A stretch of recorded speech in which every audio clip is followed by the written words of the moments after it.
Welcome everyone in the room and certainly welcome the commander.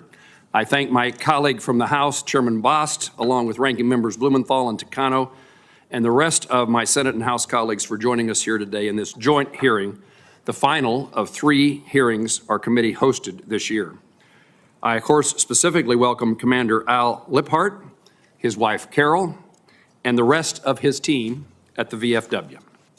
I also welcome all of the organizations represented on the second panel and those who have traveled here from across the country to represent veterans, service members, caregivers, families, and survivors. I also want to give a special hello, of course, to Kansans in the audience and those watching at home. The VFW is a major and important organization in our state. I appreciate the relationship I have with them. The work we do on our committees would not be possible without the work and the dedication of the VSO community. Our accomplishments are a result of your advocacy and the efforts to hold Congress and the VA accountable for doing what is in the best interest of our veterans and military communities. One example of this is the Elizabeth Dole 21st Century Veterans Healthcare and Benefits Improvement Act, which was signed into law last Congress and supported by the organizations, all of the organizations we will be hearing from today. We are working to make certain this legislation is implemented in a timely manner and in adherence with congressional intent so that it lives up to the promise for veterans, caregivers, and survivors. All of the policies and programs that we will discuss today depend upon a strong and effective VSO community and a strong and effective VA workforce to deliver the care and benefits veterans and their families deserve. As the VA implements new federal workforce guidance and we work together to root out any waste, I am committed to making certain that the necessary VA workforce is preserved. In that regard, it would be useful to retain the Inspector General to work to help the Department and Congress better inform our decisions. The VA must be forthcoming and transparent with Congress, VSOs, and the public about how it's implementing workforce and contract and other changes.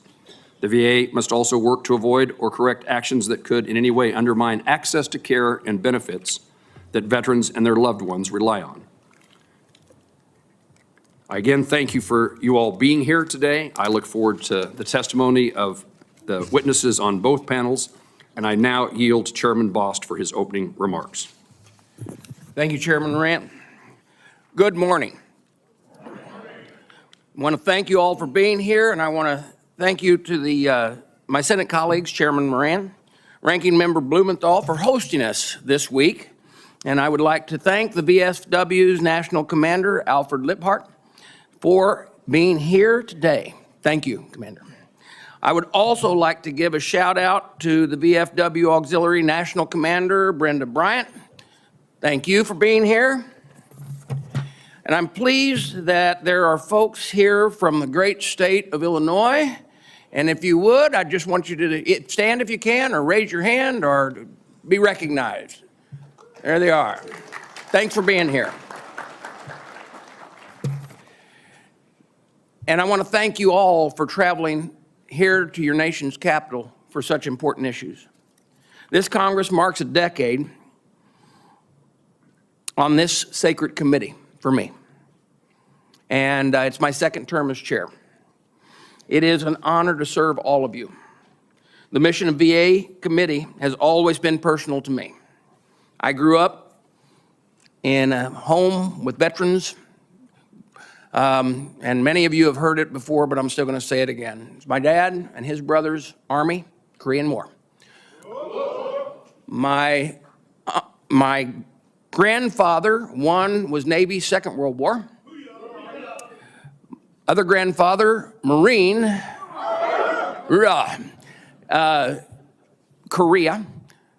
Uncle, Marine, Vietnam, victim of the ultimate oxymoron friendly fire, but because the VA has had a very successful life and he's up in his years now.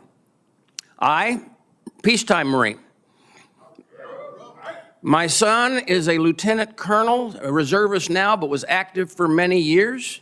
And my grandson, the son of my daughter, just got out of the Corps about 6 or 8 months ago. He was an F-18 mechanic. So as you can tell, it's kind of personal to me. but it's an honor to serve you. And every time I sit at the dais, when we're getting in debates, whether it's with an agency or another side of the aisle, my focus isn't on the person I'm discussing, it's on the veterans we're serving. It's always about you. It's always about the veterans, because that's why the VA was created. Not for bureaucrats, but for the veterans. Now, I know the sacrifice each of you have made because my family made them. Each of you have fought to protect our constitutional rights. I'm particularly proud of the work VFW has done to improve transition from active duty to civilian life. You wrote in your testimony about the Transition Assistance Program can be improved and how it can be improved to ensure all transitioning service members are connected to benefits and resources as soon as possible. And I'm looking forward to working with you on making improvements where we can to modernize the delivery of care and services at VA and DOD when we're using the TAP program. Now, under my leadership, we've listened to the men and women serving around the world who just wanted a simple program that meets their needs. There is more to do through legislation to increase the ability of DOD and make their accountability, but to make DOD accountable to putting the TAP program in the as a right priority for those people who are leaving service. I'm optimistic that with our new leadership in the Pentagon, this will finally happen. I do want to let you know, though, in 1983, when I left the Marine Corps, they had a TAP program. The colonel tapped me on the shoulder and said, "See you later." That was it. So we are doing our job to make sure that we help you. But remember, like we talk about the VA, if you've seen one VA, you've seen one VA. If you've seen one TAP program, you've seen one TAP program. We have to have the ability to help these service members as they leave to make sure they know and understand what's available to them.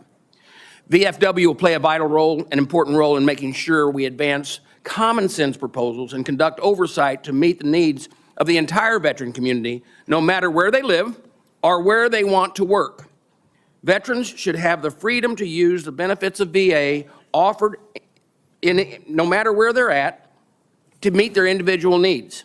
And they shouldn't be spending hours driving in a car to get there, or combing through wonky paperwork for months on end to figure out what's available to them, or needlessly waiting on a phone call to get a simple answer. You know where the VA is falling short, and you know where we need to push the agency to bring it out of the Stone Age and into the modern age. We cannot let the bureaucracy continue to grow without concrete results for you, the men and women who serve. You have my commitment that as long as I'm in charge and will continue to fight for you and the voices that you represent, the hundreds of thousands of veterans outside the DC Beltway who just want their health care on time, their benefits when they need them. This old corporal takes this mission seriously, and I know our new VA Secretary and my friend Doug Collins does too. Under President Trump's leadership, I know we are going to put you, the veteran, the VA services back at the center of the VA mission. And when the bureaucrat tries to get in the way, I'll continue to be the first one to hold them accountable and get the answers for you. We made great progress through the Dole Act to provide support for homeless program to ensure VA continue to lift veterans out of homelessness and get them back living fulfilling lives. My door has and will continue always to be open. We must deliver for our veterans to protect their health care choices, expand economic opportunity and education, streamline benefits to move VA and the services it provides forward. Now, I promise to keep up the fight together with you, and I look forward to completing our mission alongside of you. Now, I want to thank the Senator again for having us here today, and with that, I yield back. Chairman Boss, thank you. You said as long as you're in charge. I just want to remind you, you are I'm in the Senate now. Today. Yeah, that's true. I'll be on my best behavior. We look forward to that. I now yield to the ranking member of the Senate Committee, Senator Blumenthal, for his opening remarks. Thank you, Mr. Chairman. Thank you to everyone for being here today. Commander Lipphardt, Chief Lipphardt, and all of your team and all of the VFW and other veterans who are here today. I hope we have a few members of the VFW from Connecticut. If you're here, yes, indeed, thank you. I have particular honor and pleasure to welcome you today, Chief Lipphardt, because the VFW has been a key partner in helping pass important legislation for veterans and their families, keeping our promises to our nation's heroes. And I want to thank you very, very deeply for the very forthright and powerful statement you made in reaction to the firing and the funding freezes, in effect saying, and I think I'm quoting directly, stop the bleeding. I quoted you last week at both of our hearings extensively, and I put your statement into the record. And I think your leadership at a time when others perhaps kept their heads down is typical of the VFW and provides a guiding light for other similar organizations and an alarm, a wake-up call. Sounding that alarm is a real public service.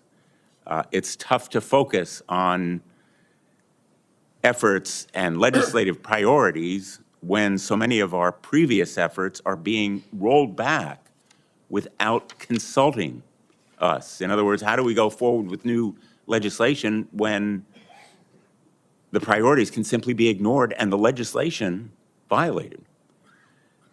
For instance, on hundreds of contracts, Secretary Collins proudly announced that he had canceled a number, in fact, 875, and we're confused now as to which of those cancellations has been rescinded.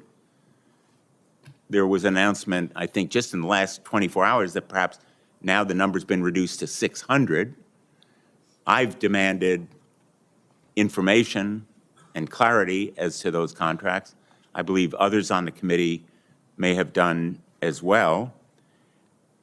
We have been informed that one of those canceled contracts is the Veteran-Directed Care Program, something we codified and expanded in a bipartisan manner with the Dole Act. This program allows aging and disabled veterans to receive care in their home, a cost-effective alternative to nursing home care.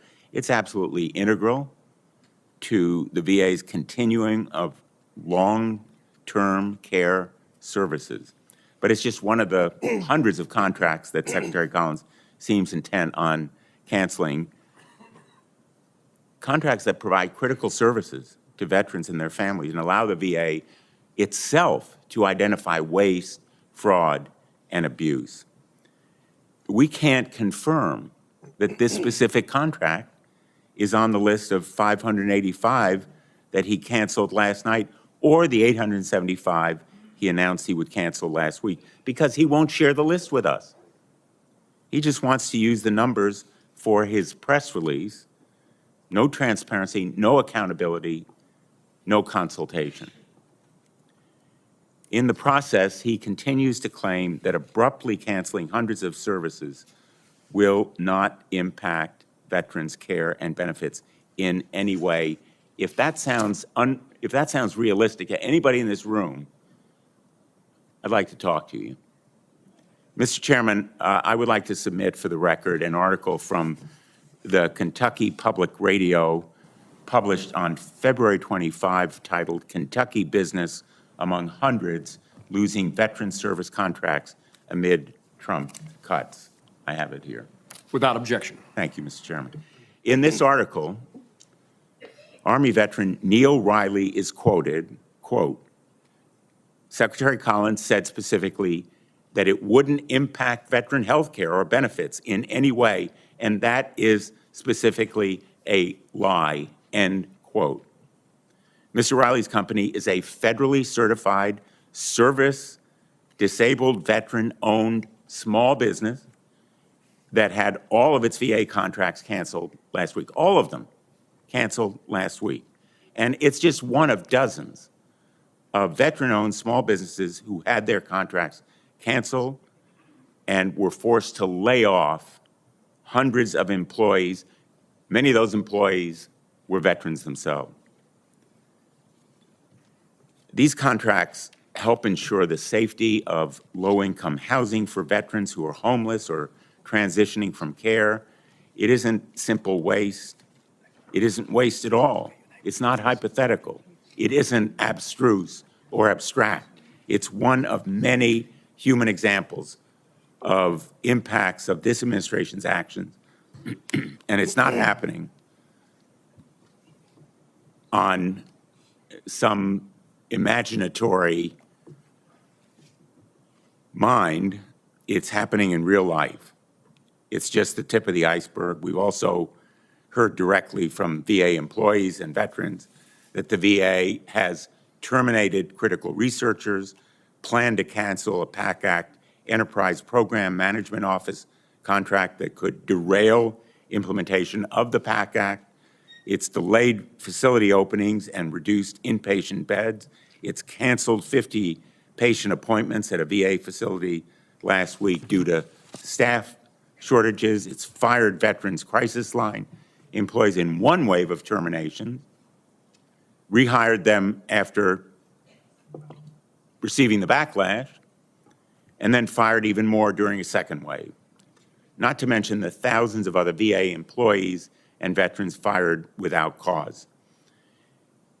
I will introduce later today a resolution. I'll seek unanimous consent for it, asking that these firings be reversed. Each of them has their own story. They are men and women serving alongside your doctors and nurses. They process your disability compensation claims. They ensure veterans have a final resting place that honors their service to a grateful nation. Many of them are veterans who choose to continue their service by serving their fellow veterans. They've been callously discarded. Chief, your testimony says that VFW members prefer the VA to remain the primary provider of their health care. We need your help to ensure the VA has the workforce and capabilities to provide that health care, which is the rock of our VA healthcare system. And I want to thank you for staying true, keeping faith, and being a powerful and eloquent advocate for our veterans. We need you now more than ever. Thank you, Mr. Chairman. Thank you. I now yield to the Ranking Member Takano, for his opening remarks. Thank you, Mr. Chairman. Thank you, Chairman Moran. Today, we close out our annual series of joint hearings with the veteran service organizations.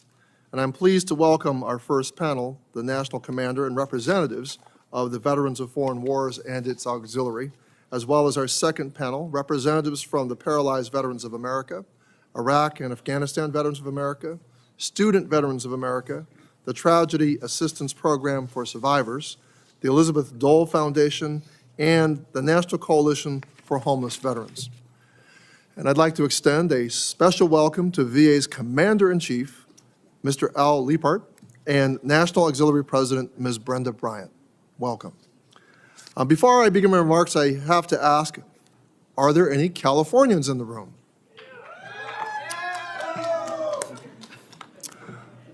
Just had to do it.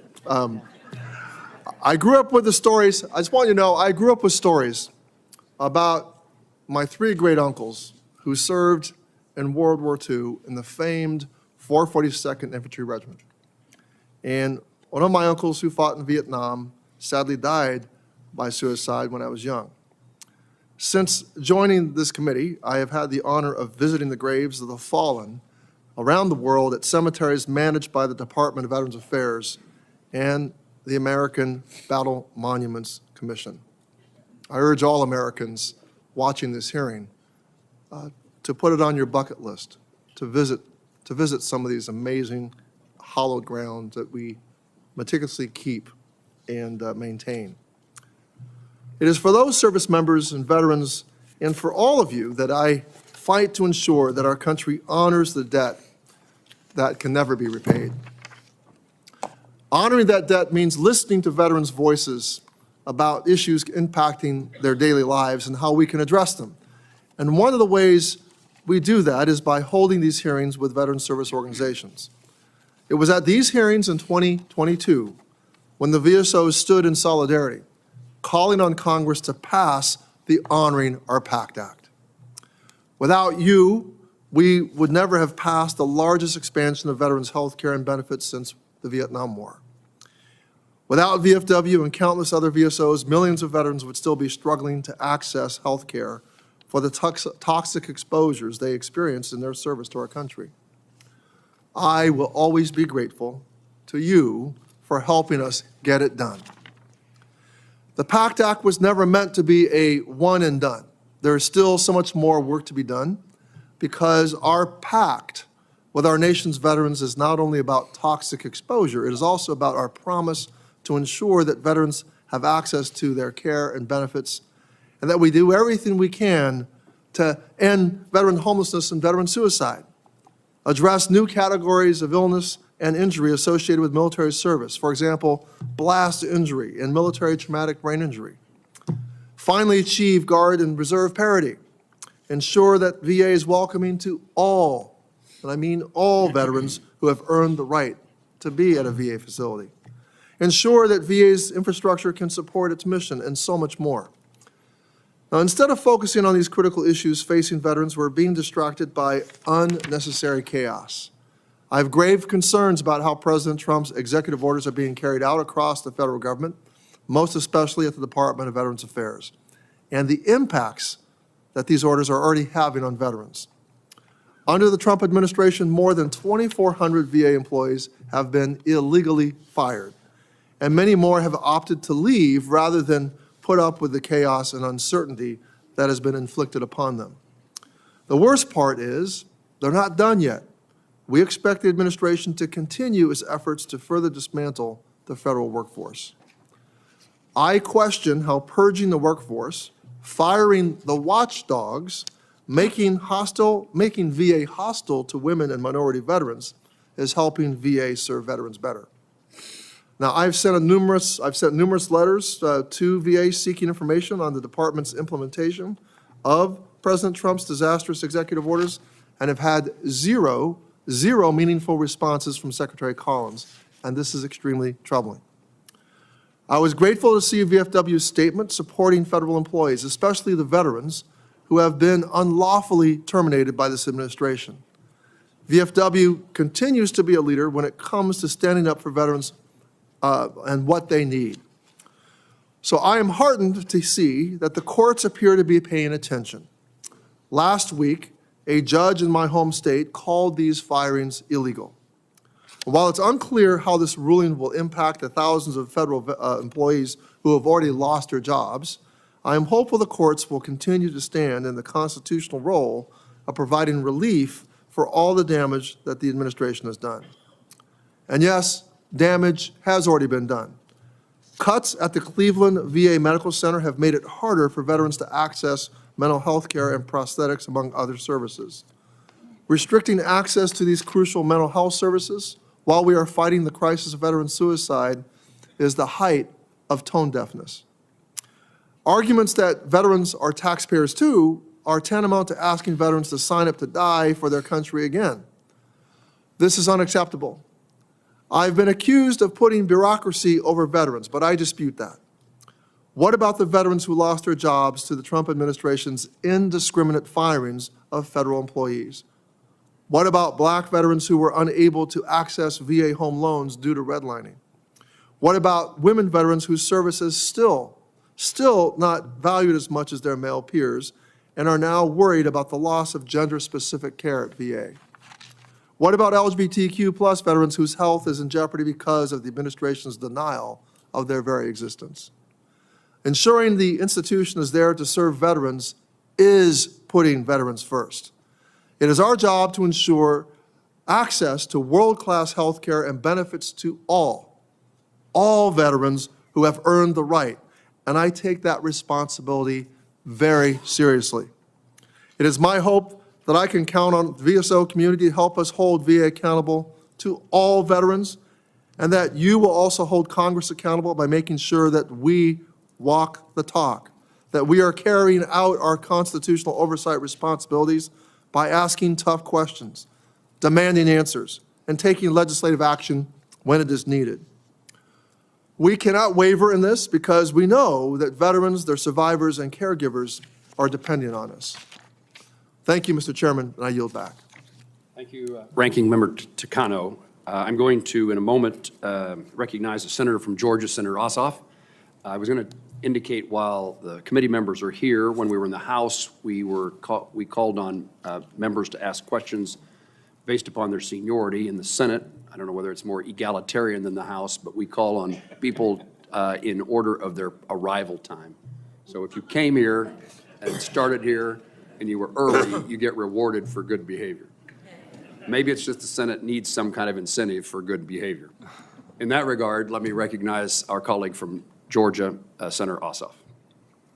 Well, thank you, Chairman Moran and Bost, Ranking Members Blumenthal and Takano, for the privilege of addressing the Joint Committee today and the privilege of introducing to you a great Georgian, an American hero, a friend of mine, and someone I deeply admire, Al Lipphardt, who is Commander-in-Chief of the Veterans of Foreign Wars. Born and raised in Hamilton, Ohio, Al moved to Georgia shortly after enlisting as an infantryman in the United States Army in 1965. And while training in Georgia, he attended Officer Candidate School and was commissioned as an infantry officer. During his time on active duty, Al earned his VFW eligibility through 2 combat tours during the Vietnam War, from 1967 to 1968, and from 1970 to 1971. And through his distinguished service, he received the Combat Infantryman's Badge, Bronze Star with a V device, the Purple Heart, and numerous other awards, concluding his service at Fort McPherson, Georgia in 1979 with the rank of captain. After his military service, Al devoted himself to a life of servant leadership in charitable and fraternal organizations. He also received his Bachelor of Science degree in Business Administration from Pacific Western University in 1990. In 2002, Al joined the VFW at Post 12002 in North Fulton, Georgia, as a charter member and maintains his Gold Legacy Life membership in VFW Post 2667, Noonan, Georgia. That's Coweta County, right, Al? Yes, sir. Along with his family members who are also VFW Department of Georgia Auxiliary Post 2667 Life members. Al has served in elected and appointed positions at all levels of leadership through the organization, earning the coveted Triple Crown Award, achieving All-American Commander status at his post, district, and department levels. And at a moment that brought great honor to the state of Georgia, Al, on August 1st, 2024, you were elected as the 116th National Commander-in-Chief of the VFW. We are so proud of you and so grateful for your service throughout your life. And he has been on the road, taking the pulse of veterans across the nation, service members and military families alike, traveling across the country, visiting with veterans and their families in nearly all 50 states, and visiting veterans and our men and women in uniform living and serving overseas in Europe and in the Indo-Pacific. He lives by the words, believe in what you do and do what you believe in. Al is a great American, and it's a privilege for the Senate and the House to have him testifying today. And I would be remiss, Chairman and Ranking Members, if I didn't conclude by noting and honoring the tremendous record of bipartisanship, bipartisan commitment to veterans that has been a hallmark of the Veterans Affairs Committees in both chambers of Congress. And I know I speak for veterans in Georgia and people of all political persuasions today who are deeply alarmed by the unnecessary chaos that has been brought to the VA in Georgia and across the country in the last few weeks. And I humbly urge you to sustain that bipartisanship that's been a hallmark of your work and conduct the rigorous apolitical oversight that you're obligated to do, beginning today with hearing from these distinguished American heroes. Again, a pleasure to introduce my friend Al to the committee, and chairman and ranking members, thank you so much for the honor of being here today.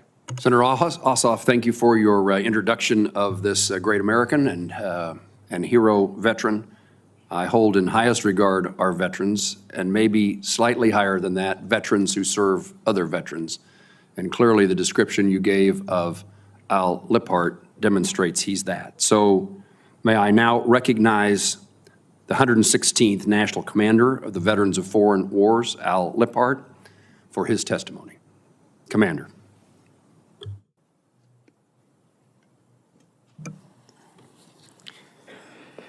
Thank you, Chairman Moran and Bost, ranking members Blumenthal and Takano, members of the Veterans Affairs Committee. It is my honor to testify today on behalf of more than 1.4 million members of the Veterans of Foreign Wars and its auxiliary, America's largest war veterans organization.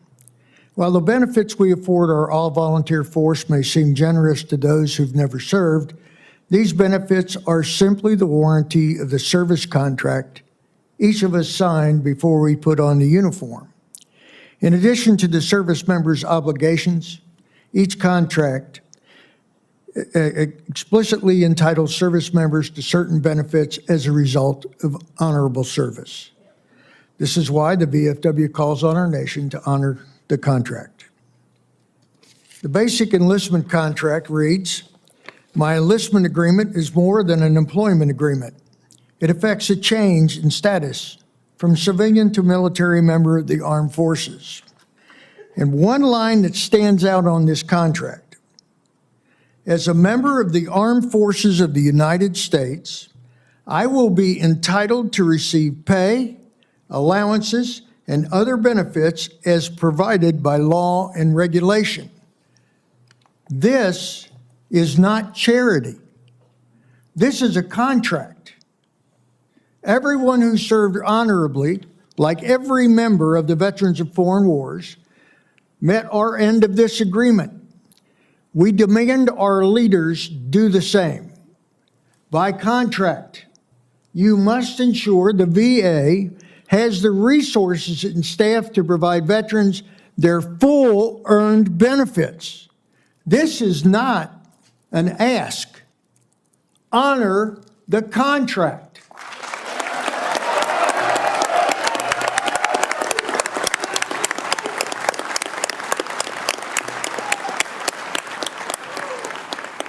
The historic passage of the PACT Act in 2022 provided health care and benefits to a tremendous number of veterans and survivors, some of whom had waited years for relief.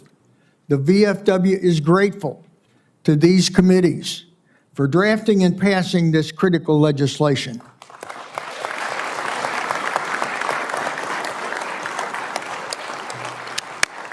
The PACT Act is not the end of the journey for toxic exposed veterans and their survivors. This legislation was enacted to address health conditions related to burn pits and Agent Orange exposure. Just as important, the PACT Act included a framework for VA's evaluation of toxic exposures not included in the legislation. Veterans frequently tell the VFW about their health conditions resulting from exposure. The military is an inherently hazardous profession, and we must take care of our K-2 veterans, those who served at Fort McClellan, veterans exposed to radiation, forever chemicals, and others. The VFW urges Congress to conduct oversight of VA's presumptive process because veterans cannot keep waiting.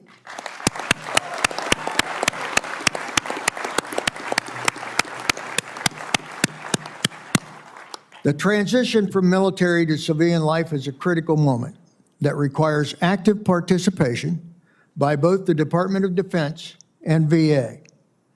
Veterans can face difficult transitions, including housing insecurity, underemployment, and health concerns. We know that the first year from separation has the highest rate for suicide. VA currently includes accredited claims representatives in its portion of TAP classes, and the VFW leads the way in providing critical assistance on major installations across the country. The VFW urges Congress to pass legislation like the TAP Promotion Act to codify this practice, ensuring that service members receive their benefits at the earliest possible moment.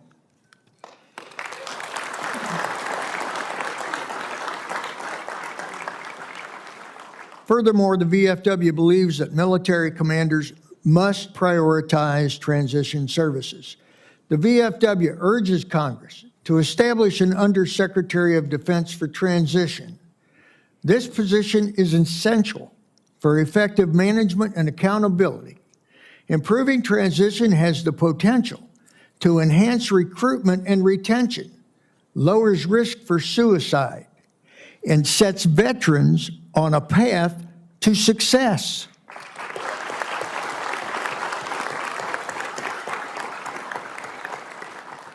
Many veterans live with PTSD. VA most often provides antidepressants and other medications combined with therapy. Veterans are concerned the VA may be overprescribing these medications. While these treatments are successful for some individuals, many veterans report experiencing only temporary relief, adverse side effects, and difficulties when going off medications. Not all treatments work for all veterans, which is why the VFW is working with Grunt Style, urging Congress and VA to research and provide alternative, non-conventional solutions for veterans and break the cycle of over-medication.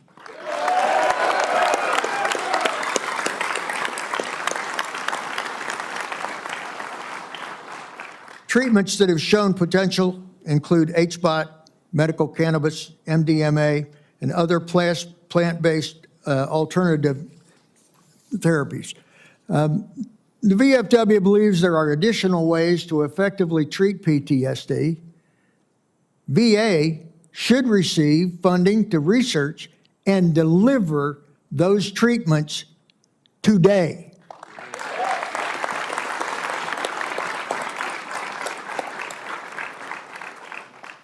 Now on to our favorite subject, claim sharks. The VFW continues its fight against unaccredited, predatory claims consultants that we call claim sharks. Charging veterans for initial claims assistance is prohibited by law. Claim sharks often charge veterans the equivalent of 5 to 10 months of their future disability payments. This could put them in debt simply for trying to access their earned benefits. Some claim sharks obtain fraudulent medical opinions from their own providers, access veterans' login credentials for VA websites and call centers, which are egregious practices. Anyone who assists veterans with the preparation of VA claims should adhere to federal law.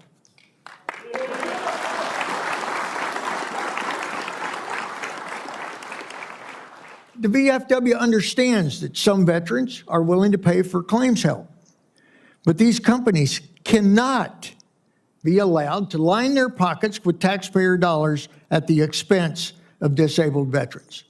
The VFW would support common sense legislation to require that everyone who charges veterans for claims is accredited. Veterans should never go into debt to access their earned benefits.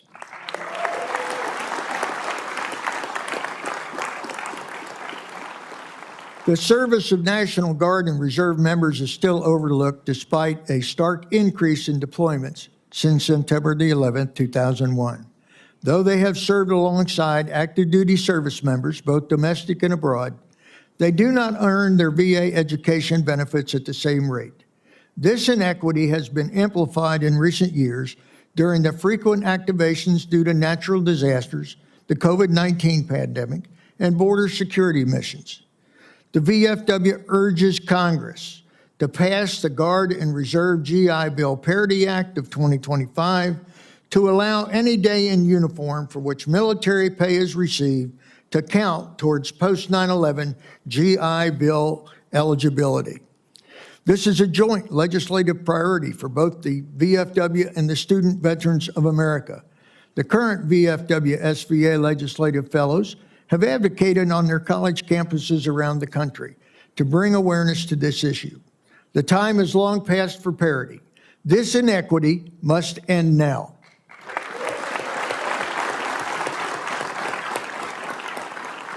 For more than 2 decades, Congress has failed to address the longstanding injustice of withholding military retirement pay from disabled veterans.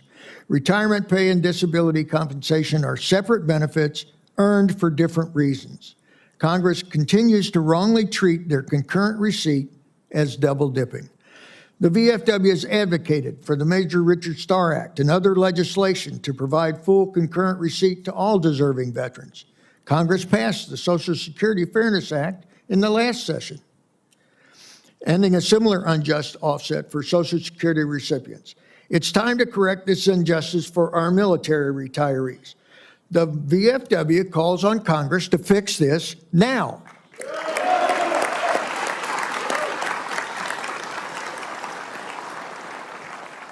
Lastly, I'd like to end with a solemn reminder of what is at stake when we go to war. I'd like to recognize 5 members of my unit with whom I served in Vietnam. Private Louis Sloan of East Point, Georgia. Corporal Kenneth Adams of Santa Barbara, California. Corporal Philip Adams of Croton Falls, New York. Private First Class Robert Waddell of Batavia, Ohio, and Corporal Rodney Lopeman of Newark, New Jersey. I would ask these men to stand and be recognized, but they can't. Their names are on the Vietnam Wall, along with all those who gave the last full measure of devotion to this nation, acknowledged by the contract that we signed. They died on November the 23rd, 1967, Thanksgiving Day. Their names and the recognition of their supreme sacrifice must never be forgotten. Our nation must never forget our warfighters.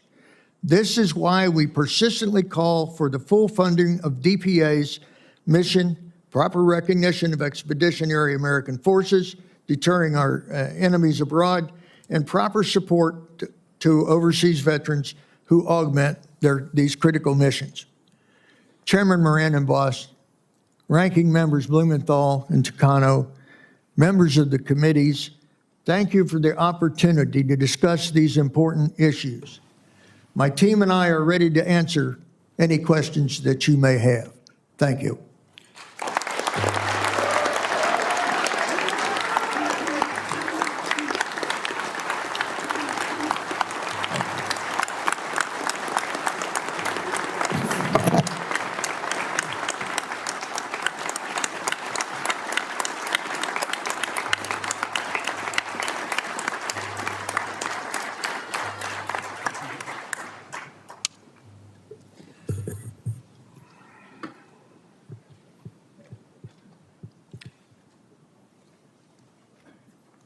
National Commander, thank you for your thoughtful and solid testimony, your compelling testimony.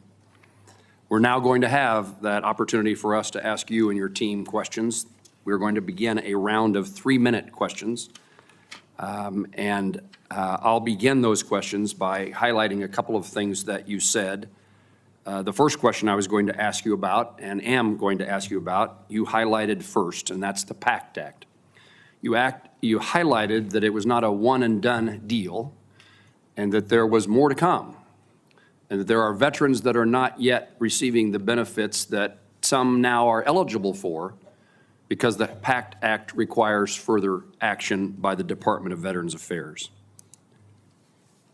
We established a framework to make decisions regarding new presumptions of service connection in an attempt to make it easier for toxic exposed veterans to file for and receive disability compensation and access to VA health care. What are you hearing from VA and from veterans about this new presumptive decision process? What are you hearing about concerns from veterans whose conditions are not covered by presumption service connection or whose location or years of service are not included in the existing presumption? Would you please share that with me and the committee?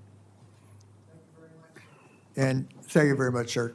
And I certainly, but I'd like for for Mike Figlioli from our National Veteran Service to more fully answer that in detail. Mr. Figlioli. Thank you, Commander-in-Chief.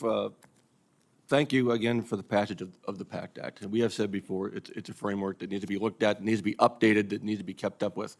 We are aware that some veterans are not covered by those provisions.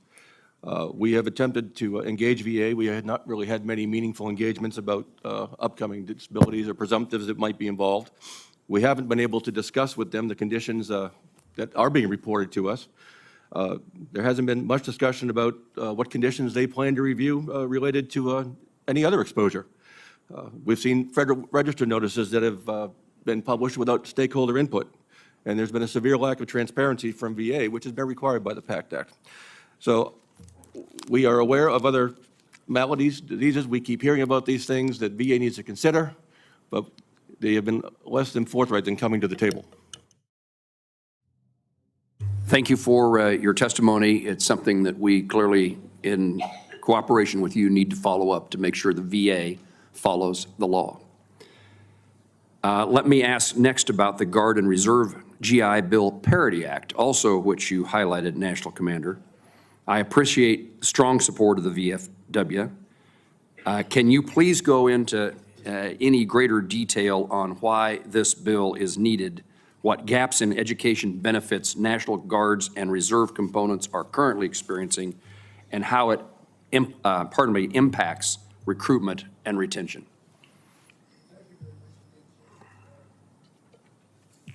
Thank you very much again, sir.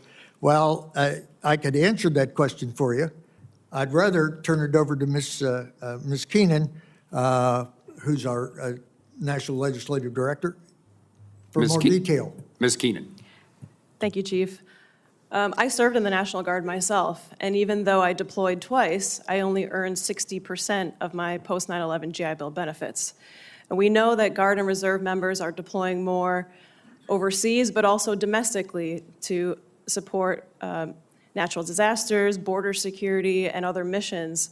And currently, a lot of that service does not count toward GI Bill eligibility.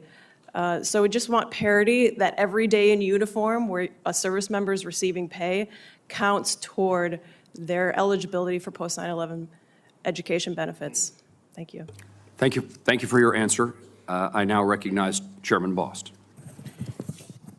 Thank you, Chairman. Commander, last year, matter of fact, just before Congress was leaving town, VA reported a massive budget shortfall that claimed that would impact the delivery of benefits for our veterans. It scared our veterans, okay, around the nation. Now we know, though, that that was not the case. So moving forward, do you think it's necessary for VA to receive annual audits and report to Congress to prevent another claiming of a shortfall, scaring people? Do you think we need to do that? Thank you very much, sir. And the answer to that question in one word is yes. But to answer it a little more fully, and then I'm going to ask Mr. Murray to follow up, we need to ensure that the VA is fully funded and fully staffed. That needs to be taken care of first. So, Chairman Bost, we're very appreciative of Congress stepping in to take care of that emergency funding when needed. However, it turns out it might not have been. We fully support transparency from VA and making sure that our taxpayer dollars are being accounted for properly. Thank you. Commander, for veterans suffering from substance use disorder, Admitting they need help and showing up is the foundational moment in the road to recovery. Do you think the VA currently community care process enables VA to get them into the immediate treatment that they need? Thank you very much, sir. I'm going to ask Pat to give you more detail, and then I'd like to follow it up. So simply no. The Access Act and the Elizabeth Dole Home Care Act had a provision to help try to address that. We want to make sure that when veterans are brave enough to step up and ask for help, there's someone there to answer the phone.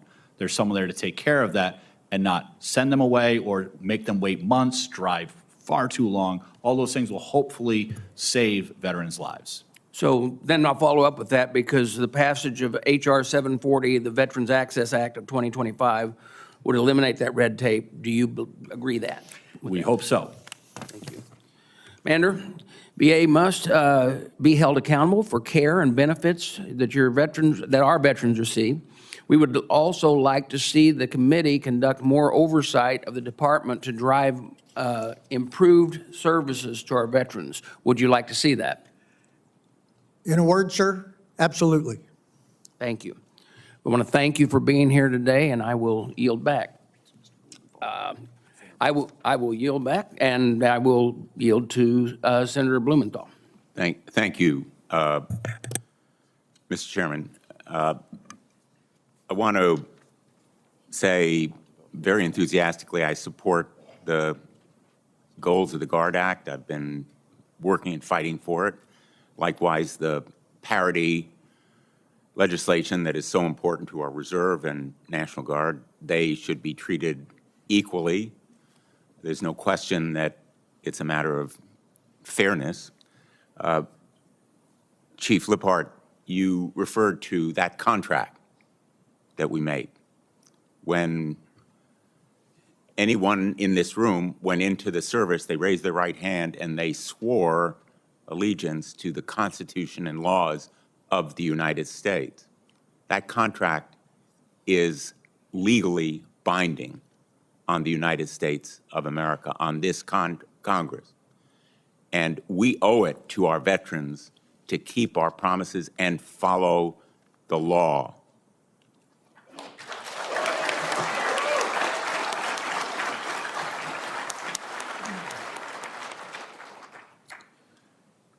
And that is why I am so angry and disappointed that the VA is firing workers who are integral to implementing the PAC Act and terminating contracts that are essential to provide those benefits under the PAC Act. Would you agree with me that those workers and contracts should be reinstated so that the PAC Act is made fully available on a timely basis to every veteran deserving of care and benefits because of their toxic exposure? Thank you very much, Senator. And we certainly agree that the contract must be honored. We deployed when ordered. We served. When I was wounded in Vietnam, I was wounded in the neck and the arm, left arm was shrapnel. But instead of just taking my arm off, the medics took the time to just pick out the pieces. That's the way that we need to be addressing these issues. It needs to be with a scalpel and not just a saw. We must take time to look at what's happening, who it's happening to. So yes, I do. I think that is a very, very powerful statement of the way waste should be eliminated in the VA, not with a meat axe, but with a surgeon's scalpel, cautiously and carefully. And right now, my fear is that veterans are regarded as trash on the road to some waste removal indiscriminately and draconian actions that, in fact, involve taking off the VA's arm in the name of eliminating waste and abuse, in fact, creating bigger costs as a result. I have two sons who've served, one in the Marine Corps in Afghanistan, the other is a Navy SEAL, and I worry about the VA being there for them, for our young people, for our future generation. And I know the VFW is seeking to attract more younger veterans, and I think your powerful advocacy is going to be a beacon for them. I thank you for being here. Well, thank you, sir. And again, veterans are not numbers. We're people. We're people that put ourselves out there to take this, to secure this nation. And we deserve to have the VA fully funded, fully staffed, so we can receive the best care available, period. So thank you again, Senator. Thank you.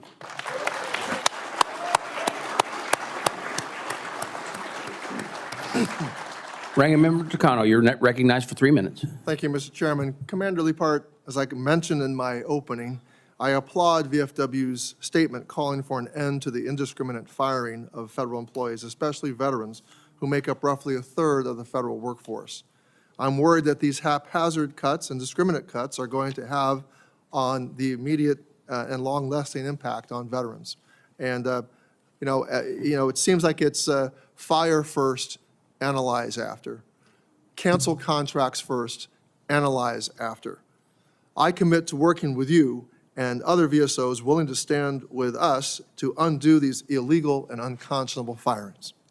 So, Commander Lipphardt, recently VA announced the termination of $2 billion worth of contracts, and one of those contracts was the program office at VA tasked with the implementation of the PACT Act. How important is the PACT Act and toxic exposures to the VFW?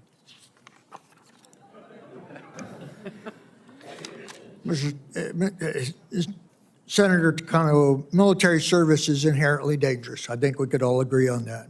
One of the dangers is exposure to toxins.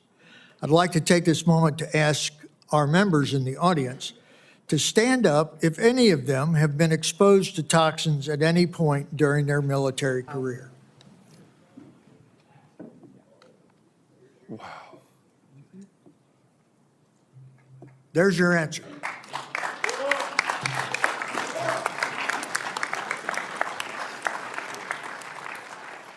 As you saw, our members, from our members, this issue is very important to us.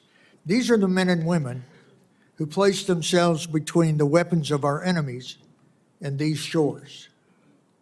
We need to be cared for. Thank you. Wow. All I can say is we owe you to honor the contract, to honor the pact. Thank you, sir. I'm very sad to see so many affected, but this highlights the importance of the PACT Act and why we cannot allow the Cost of War Toxic Exposure Fund to be dismantled. We owe it to these veterans to ensure that the funding to care for them will always be available. Commander, as I mentioned in my opening, I applaud VFW's statement calling for the end to the indiscriminate firing of federal employees. I am worried that these haphazard cuts, well, I already did that. You highlighted the results of VA's last survey on the VA healthcare that show that veterans are still overwhelmingly preferring to get their care from VA when available. I absolutely agree that there's a time and a place for community care, and I'm concerned that continued growth in its utilization is having a catastrophic impact on VA's direct care budget. What can Congress do to protect VA's direct provision of care where available? The key is consistency of care, and I'm going to ask Mr. Murray to expound on that. Mr. Takano, we support community care as VA care. We believe it is a necessary supplement to VA care. We'd never want that to supplant VA care, though. What we want is consistency. When veterans do need to access community care, like our members from Senator Hassan's state, New Hampshire, are all automatically eligible for community care because they don't have those facilities. So when veterans need to access it, they expect consistency. They expect to be told up front what to expect. That's what we want with our community care. Not necessarily more, we want it to be better. Congresswoman Radwagen, you're recognized for 3 minutes. Thank you. Commander Lipphardt, in VFW's testimony, you mentioned inconsistencies in service members reporting to TAP on time. Can you please expand on the barriers service members face when trying to go through the TAP program? Thank you, ma'am, and I'd like to ask Ms. Keenan to expound. Thank you for the question. We've heard from veterans that say that they were not able to get to TAP on time because of mission readiness. So not all service members have the ability to choose when they have their free time because of the mission. So we want to be able to ensure that commanders at DoD take transition seriously, that there's some accountability, and that they can get all of their service members who are leaving, and 80% of the force leaves before retirement. Make sure they get to those transition courses and that they get there on time. Commander Lipphardt, how can this committee best support veterans to ensure they have the opportunities and resources to maintain meaningful employment?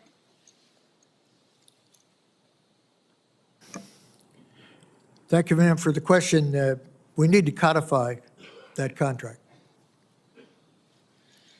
Thank you, Mr. Chairman. I yield back the balance of my time. Senator Hassan, you're recognized for 3 minutes for your question. Well, thank you so much, Mr. Chairman, and I want to thank you and Chairman Moran and our ranking members for this hearing. I want to acknowledge and thank all the veterans who are here today, especially those from the Granite State. My dad was a World War II veteran who survived the Bulge, so I try to make sure that I honor his memory as best as I can in my work here.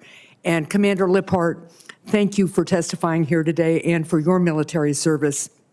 I'll add my thanks to those of Senator Blumenthal for your advocacy for veterans, especially those who are federal employees. The recent mass layoffs within the federal government have a direct impact on both the veterans who have lost their jobs as well as on the service that they provide to our citizens, including to our other veterans. And to your point about honoring contracts, we talk about honoring veterans. The best way we can do that is with actions and not words, which means keeping our commitment. Just as you all kept your commitment to our country, the country needs to keep its commitment to all of you, and I'm committed to doing that.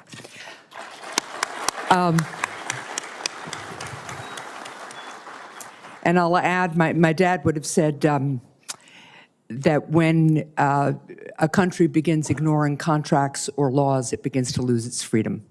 And so I thank you all for fighting for freedom, and we all have to be together in this pursuit of maintaining it.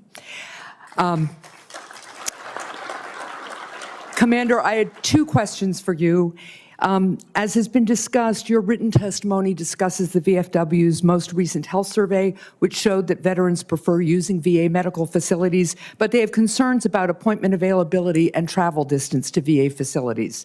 I've been working with Senator Bozeman on a bipartisan bill to help address this very issue, and I want to thank the VFW for their support of this bill. Under the VA's current process, it can be difficult for veterans to coordinate all of their appointments for the same day, something that's especially important for rural veterans who may have to travel long distances to receive their care. So this bill that Senator Bozeman and I have would ensure that veterans can view available VA appointments and fully schedule them in one easy step, either by going online or placing one call. Can you please discuss the importance of making sure veterans have easy, reliable access to VA-provided care? Thank you for the question, ma'am, and I'm going to ask Pat Murray. Thank you. Mr. Murray? Ma'am, in an ideal world, veterans can access care at VA facility all in one shot, Yeah. right? Be able to go to your primary care, be able to stop by, an orthopedics appointment, then be able to swing by the pharmacy on the way out.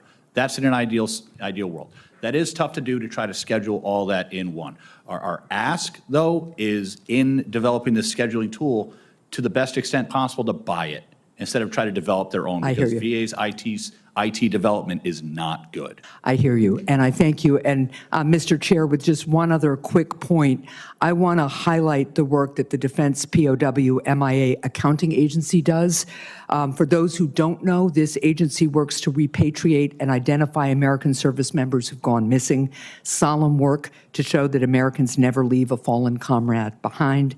The agency has accounted for almost 3,500 missing Americans since 1973.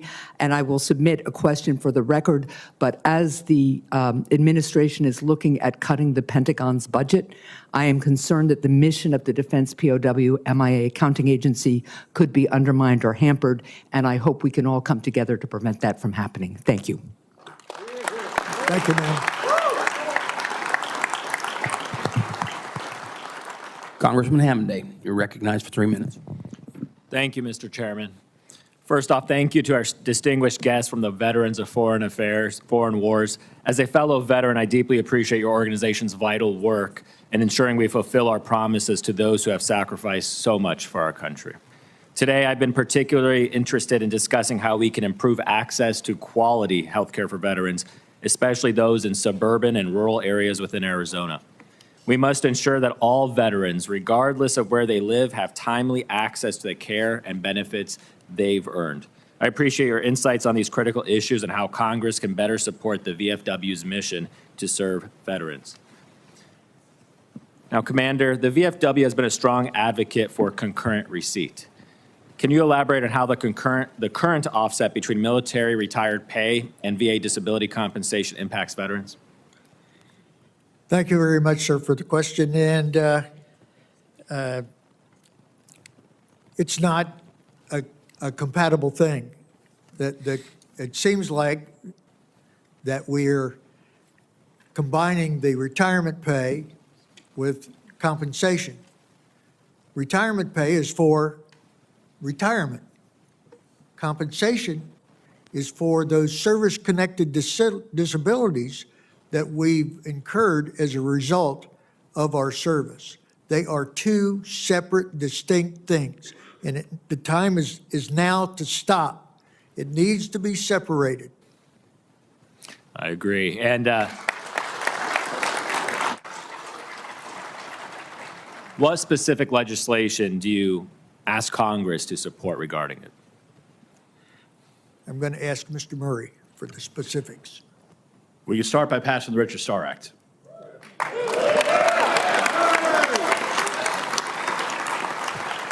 There are other parts of concurrent receipt that need to be addressed as well, including those who have lower than a 50% disability rating, those who received separation pay from their services. Those are all being offset by current VA disability compensation plans. We want to eliminate all those, but Major Richard Starr Act would be a good start. 75% of Congress co-sponsored that last year, and it never saw a single vote. We need to stop that, put it on the floor, pass it, get it to the president's desk. Very good.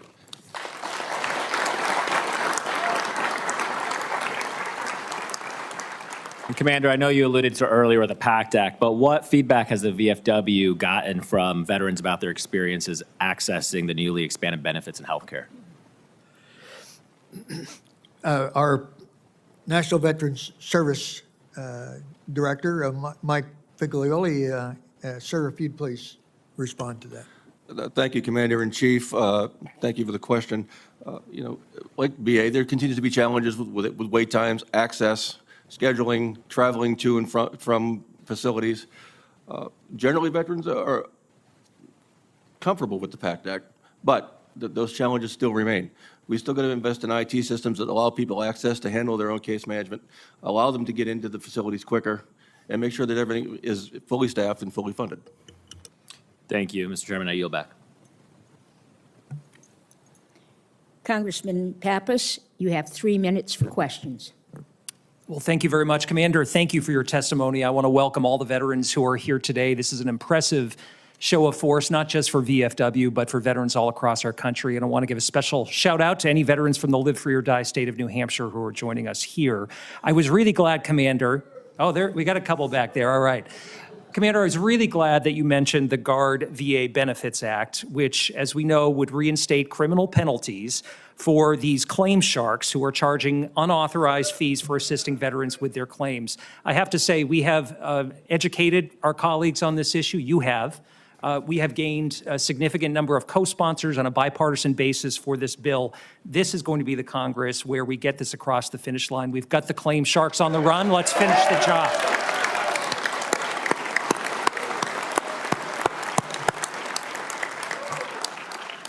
Thank you for your help in that regard and your leadership. It's so important. I wanted to ask about another issue. You mentioned about breaking the cycle of over-medication and mentioned a number of alternative therapies that I think are groundbreaking for veterans to improve quality of life and outcomes.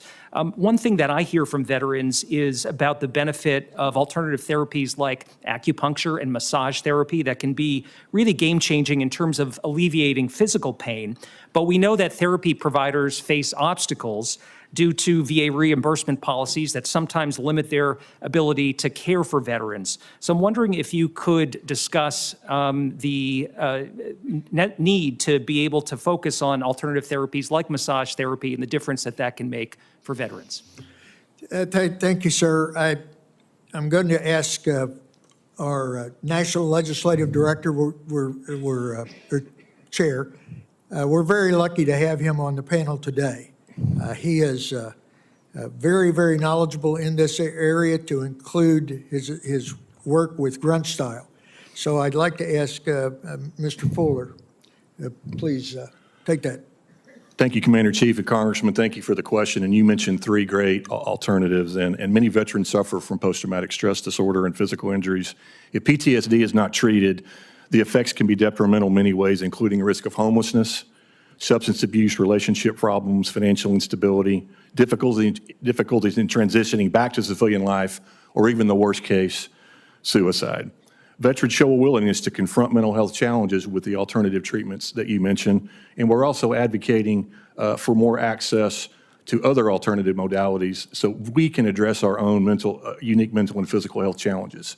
These include psychedelics such as MDMA, psilocybin, and ibogaine, ketamine infusion, and cannabis, which includes medical marijuana and hemp-derived consumables, which were made legal by the 2018 Federal Farm Bill.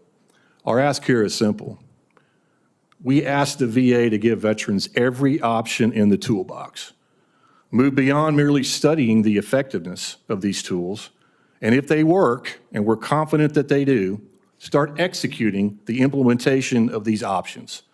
The pharmaceutical cocktail is as the lone default option causes harm for many of us in this room and those that are watching.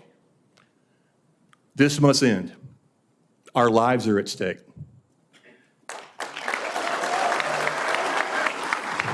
Thank you. Thank you very much for those comments. And Commander, you said it, not all treatments work for all veterans. And we've got to be working together on an evidence-based approach to make sure we're opening doors of opportunity for veterans to get the care that works for them. I yield back my time. Thank you, sir. Senator Tuberville, you are now recognized for 3 minutes for your questions. Oh, thank you very much. And thanks to all the veterans here for your service, especially those traveling from Alabama. We got anybody from Alabama here? We got to get louder than that. Come on. Also, all the veteran service organizations, thanks for what you do. A lot of times your work goes unnoticed. You know, our VA operates the largest healthcare system in the United States and is one of the largest systems in the world. And as a member of these committees, we must ensure our veterans are receiving the best around the world. Now, we have got to get rid of the fraud, and we got to get rid of the waste. I know President Trump's taken a hit from a lot of people, but folks, we're not going to have a country if we don't get this mess all straightened out. We are in trouble. Our veterans are going to be in trouble if we don't get this straightened out. We've got to get it going in the right direction. Commander,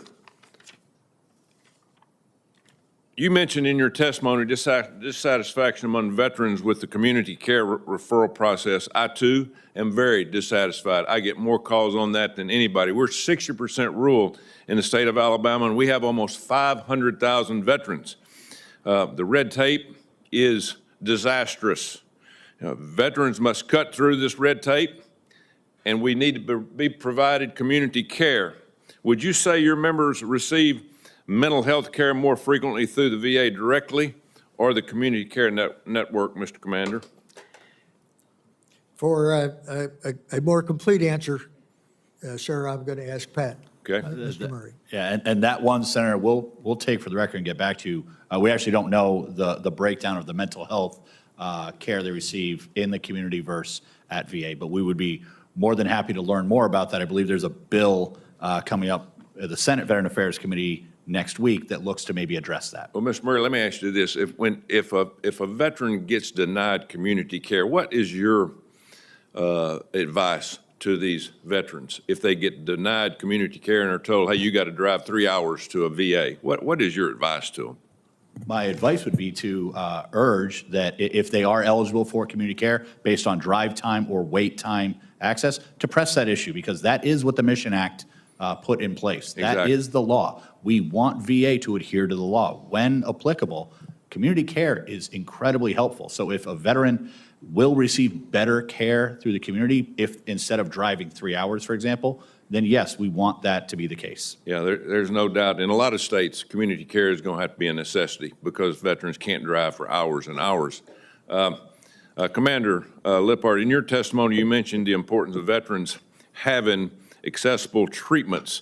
I've got a bill on the floor, hyperbaric chambers, where veterans can use a hyperbaric chamber. I am being fought at every turn. What is your thought on that?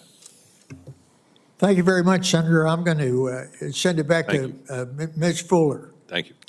Senator, as you may have heard me say earlier, we advocate for all alternatives like the hyperbaric oxygen chamber, and which is proven to be effective treatment for traumatic brain injury, PTSD, and tissue regeneration, which can prevent amputations. It is proven very effective, and I would bet you have a good understanding of TBI and CTE as a former football coach. Exactly. I mean, so it is effective, and it's something that we will advocate for. It helps football players. It helps anybody with concussions. Yes, sir. And it damn sure would help veterans, and we need to get that done. Yes, sir. Thank you very much. Yes, sir.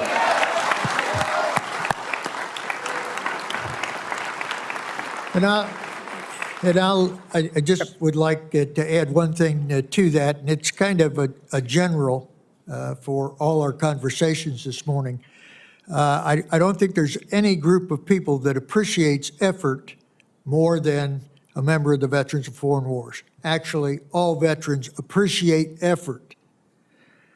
But you know, it is achievement that we can celebrate. Until it's done, it ain't done.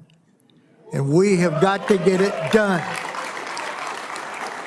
Representative Morrison, you are now recognized for 3 minutes for your questions. Thank you, Madam Chair. Thank you, Commander Lipphardt, and all the witnesses for being here to testify today. I just want to start by saying, as the daughter-in-law of a disabled Vietnam veteran and the wife of an Army combat veteran, I want to offer my profound gratitude to every veteran in this room. Last week, I received the devastating news that the VA's mass firings hit the Minneapolis VA, which serves veterans in my district. My team and I have heard some truly gut-wrenching stories about employees who are terminated, combat veterans, disabled veterans, people who put their lives on the line to defend our country, people who may not have served but were honored to work for those who did. All of them terminated without cause through no fault of their own. In my view, there are two big problems here. First, the impact on VA's ability to deliver care and benefits to our veterans. The Minneapolis VA is already dealing with staffing shortages. The last thing we should be doing is firing people for no good reason.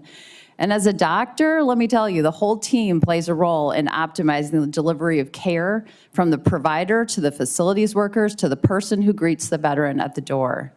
My second point is one that I think we need to be talking about more. Veterans make up a tiny percentage of the population, but 30% of our federal workforce are veterans. So if you slash 1,000 federal jobs, odds are you're putting about 300 veterans out of work. And at the VA, we're talking about firing veterans who made the conscious decision to serve their fellow veterans after serving their country. So regardless of whether or not you agree with the wave of terminations we're seeing across the federal government, I think it's clear that these actions will disproportionately harm veterans, which is incredibly troubling to me. So Commander Lipphardt, my first question for you is simple. Do you think firing thousands of VA employees will be helpful or harmful for your members? With all due respect, ma'am, it's gonna kill us.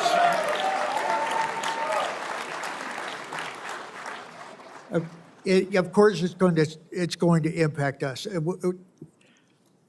To me, there's nothing more sacred than taking care of those who have served this nation, who stopped their own lives to give service to this nation. And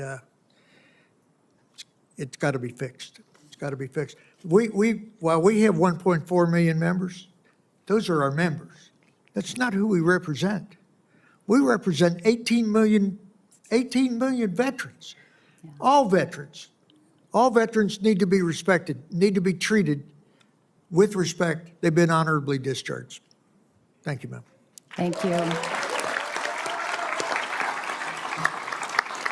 Sir, if you'd allow me one more brief question. I can say confidently that preventing veteran suicide is a top priority of every member here today, House and Senate, Democrat and Republican.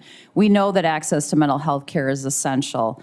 But can you share a little bit more about how transition assistance and housing access can also have a role to play in eliminating veteran suicide? Thank you, ma'am. I'm going to ask Pat, because he's got, Mr. Murray, because he's got some examples of what's happening. Thank you. So, thank you, Commander. Ma'am, we know that there's more to combating veteran suicide than simply mental health appointments. We've heard too often that at VA it's their #1 clinical priority. It needs to be their #1 priority, period. We are very focused on also the benefits that can help alleviate that, including housing. Things like a roof over your head, food on your table, being gainfully employed, money in your wallet can be preventers to help veterans from starting to take that negative slide and ultimately make a fatal final decision. So housing is one of the key components that we see as keeping veterans, not just from dying by suicide, but helping launch them forward for success. That's really what we want to focus on, making veterans the best American that they can be. Thank you very much. And shout out to any Minnesota vets out there. Chair now recognizes Senator Sullivan.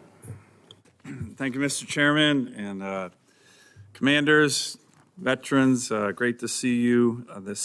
Last year, I retired after 30 years on active duty and in the reserves in the United States Marine Corps. So I knew that would get a shout out. So I'm now joining another esteemed group of Americans and Alaskans. I'm officially a United States veteran. I love that. I'm a proud member of VFW Post 9785 in Eagle River, Alaska. Now, I know my fellow Alaskans, we travel far for these meetings. I know we have some here, hopefully in the audience. Any Alaskans? By the way, Alaska has more veterans per capita than any state in the country. Do I have some of my fellow Alaska veterans in the audience? How about a round of applause for them traveling the furthest way, maybe with the exception of Hawaii. Senator Sullivan, with all due respect, you have 3 minutes time. I'm just very happy to see everybody. Let me begin by an issue that I know the VFW, the American Legion have all really supported. And I just want to thank you, but I want you to keep an eye on it. This is the Camp Lejeune Act that passed. You're seeing ads on TV, relentless ads. They're not helpful ads, because we passed that act to help sick Marines and their families from Camp Lejeune. And the TV ads are all these law firms that are charging 60 to 70% contingency fees to take the money from the sick Marine families and put it in their pockets. That's one of the most disgusting things I've seen in my 10 years in the U.S. Senate. Commander, can I just get your commitment, working with all the VSOs, the Department of Justice and others, to not allow that to happen, where these law firms were doing these ads, billions of dollars of ads, by the way, not to help Marines, but to take their money. Can I get your commitment to, the law firms will get paid a certain degree, but not 60 and 70% contingency fees. That's highway robbery. Commander, can I get your commitment on that? Staying with us? Absolutely. The Good. VFW is committed. Thank you. All right. Thank you. You got to take care of sick Marines and their families, not law firms that don't need the extra money. One final question I have. I know it matters to a number of my colleagues. Senator King and I are actually working on legislation with Senator Kramer that we're going to be introducing soon, called Supporting Rural Veterans Access to Health Care Services. In big states like ours that are very rural, our veterans who live in rural communities have a harder time accessing their services, but they have earned their benefits just like anyone who lives in a big city.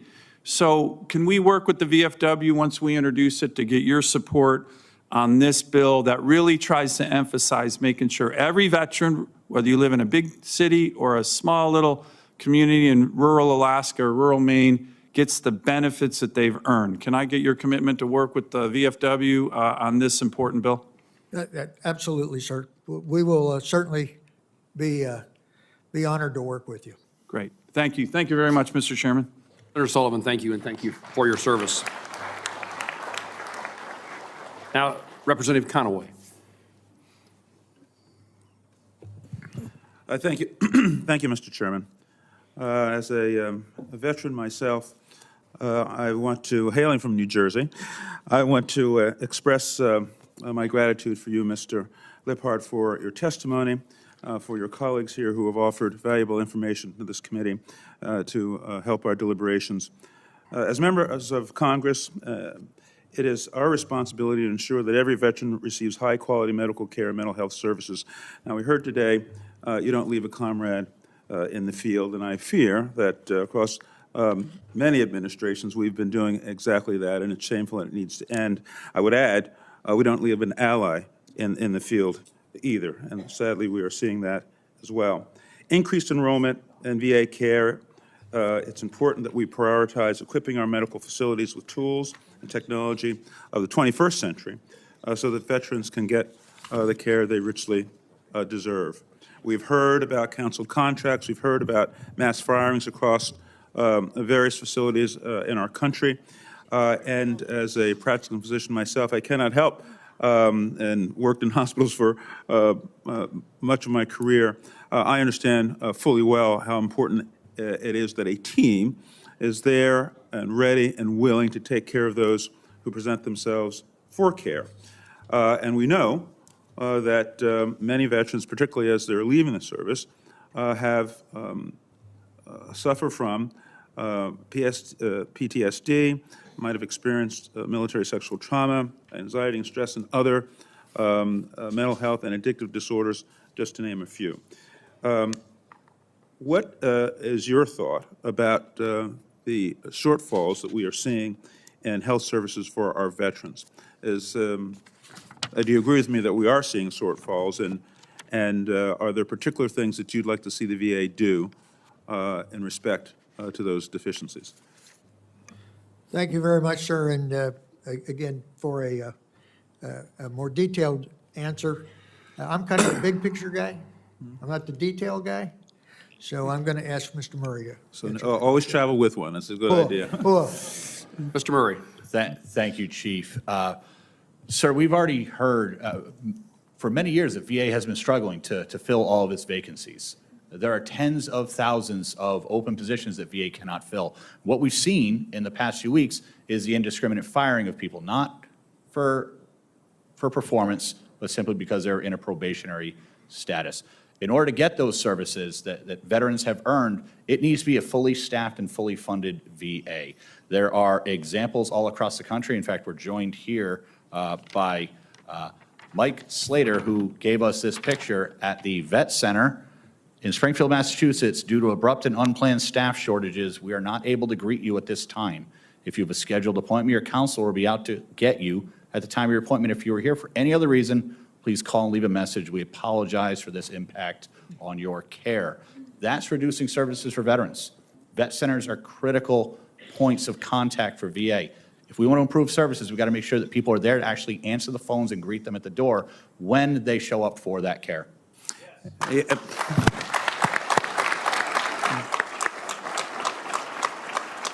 And yet we've seen the indiscriminate cancellation of contract design to make sure that we're recruiting healthcare providers into VA care. And of course, as we've heard, and I think a pin needs to be put in this, if you cancel contracts and nor statutes and nor constitutional mandates, then you don't have your freedom. And we've got to make sure that that stops. Thank you, Mr. Chairman. I appreciate it. Thank you, veterans. Senator Ono. Thank you, Mr. Chairman.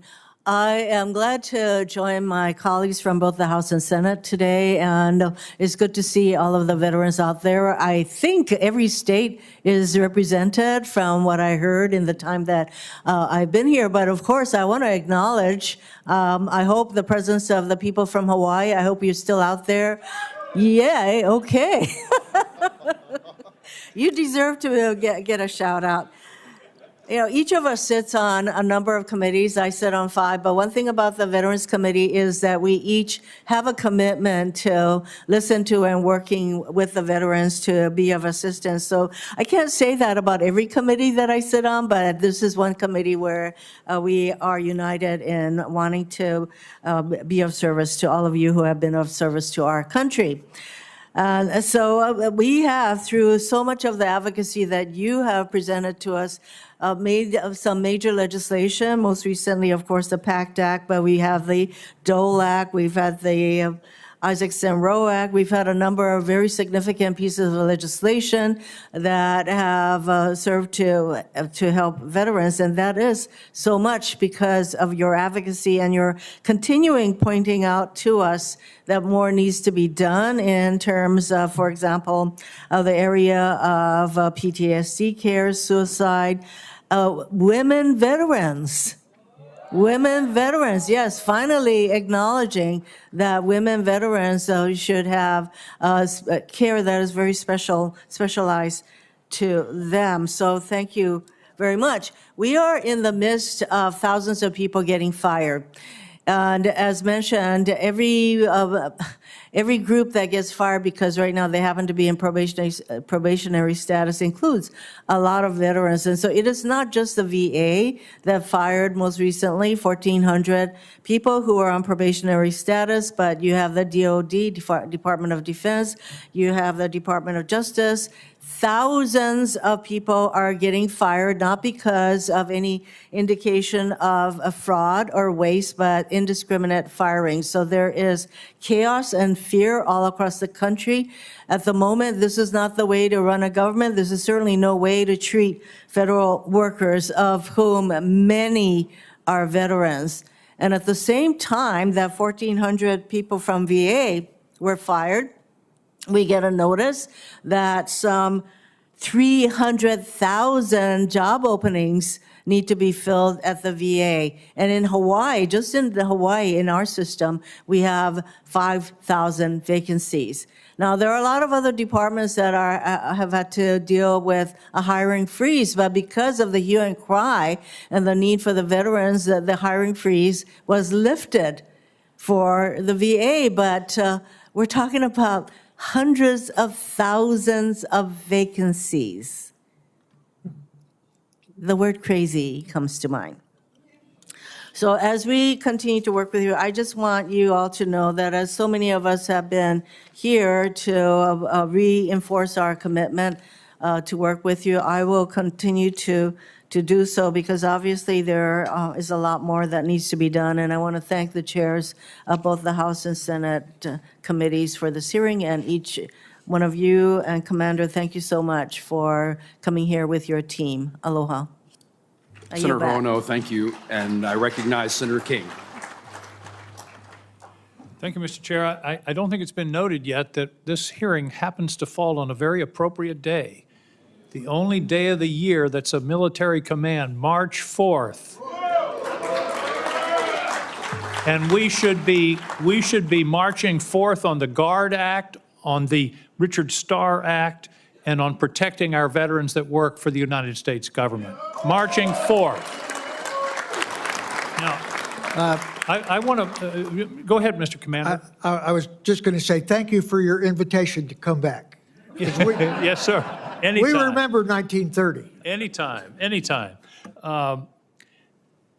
These staffing cuts, now, we've talked about 1,400. Actually, there have been 2,400 firings at the VA, but then there was the hiring freeze, which left a couple of thousand places open. So we're really down 5,000 people in the last month at the VA. And here's how random it is. First they were going to have the hiring freeze apply to doctors and nurses, and then they said, oh, no, those are direct care workers. We're going to exempt them. If nobody's there to answer the phone when a veteran calls for an appointment, that's a denial of benefits. Yes, sir. And I think the point's been made, about 30% of federal employees are veterans. So when you see a headline that says 1,000 people fired at the CIA or wherever it is, that's 300 veterans. In our hospital in Togus in Maine, we just had 7 people laid off, 5 were veterans. That's a hell of a way to treat somebody who's put their life on the line for this country. Absolutely. So the other piece that you ought to realize, they'd say they're firing people who are on probation, and probation meaning go to work in the last year or two. In the federal government, if you're promoted, you're on probation. So you can have somebody that's worked for an agency for the VA for 10 years, they get promoted, they happen to be on probation, and they're getting fired. And I hate the picture of that guy with the chainsaw laughing about firing people from our government. In fact, you put it really well in your statement. I love it. You said, I was wounded in combat during Vietnam. I'm thankful that medics who treated me chose not to take my whole arm for the sake of efficiency. It took a trained eye, a skillful hand, and human intuition to fix me up and get me back in the fight. Here's the quote. In my experience, those operating with a scalpel have a better chance of saving limbs than those who operate with a chainsaw. Thank you, Mr. Commander, for making that statement. Another point is transition. In my view, we should be putting as much money, time, and effort into the transition out as we do on the recruiting in. Yes, sir. That is a real disservice to veterans. Absolutely. And finally, my wife says I say finally too much, it gets people's hopes up. But finally, your voice is more important right now than perhaps it's ever been.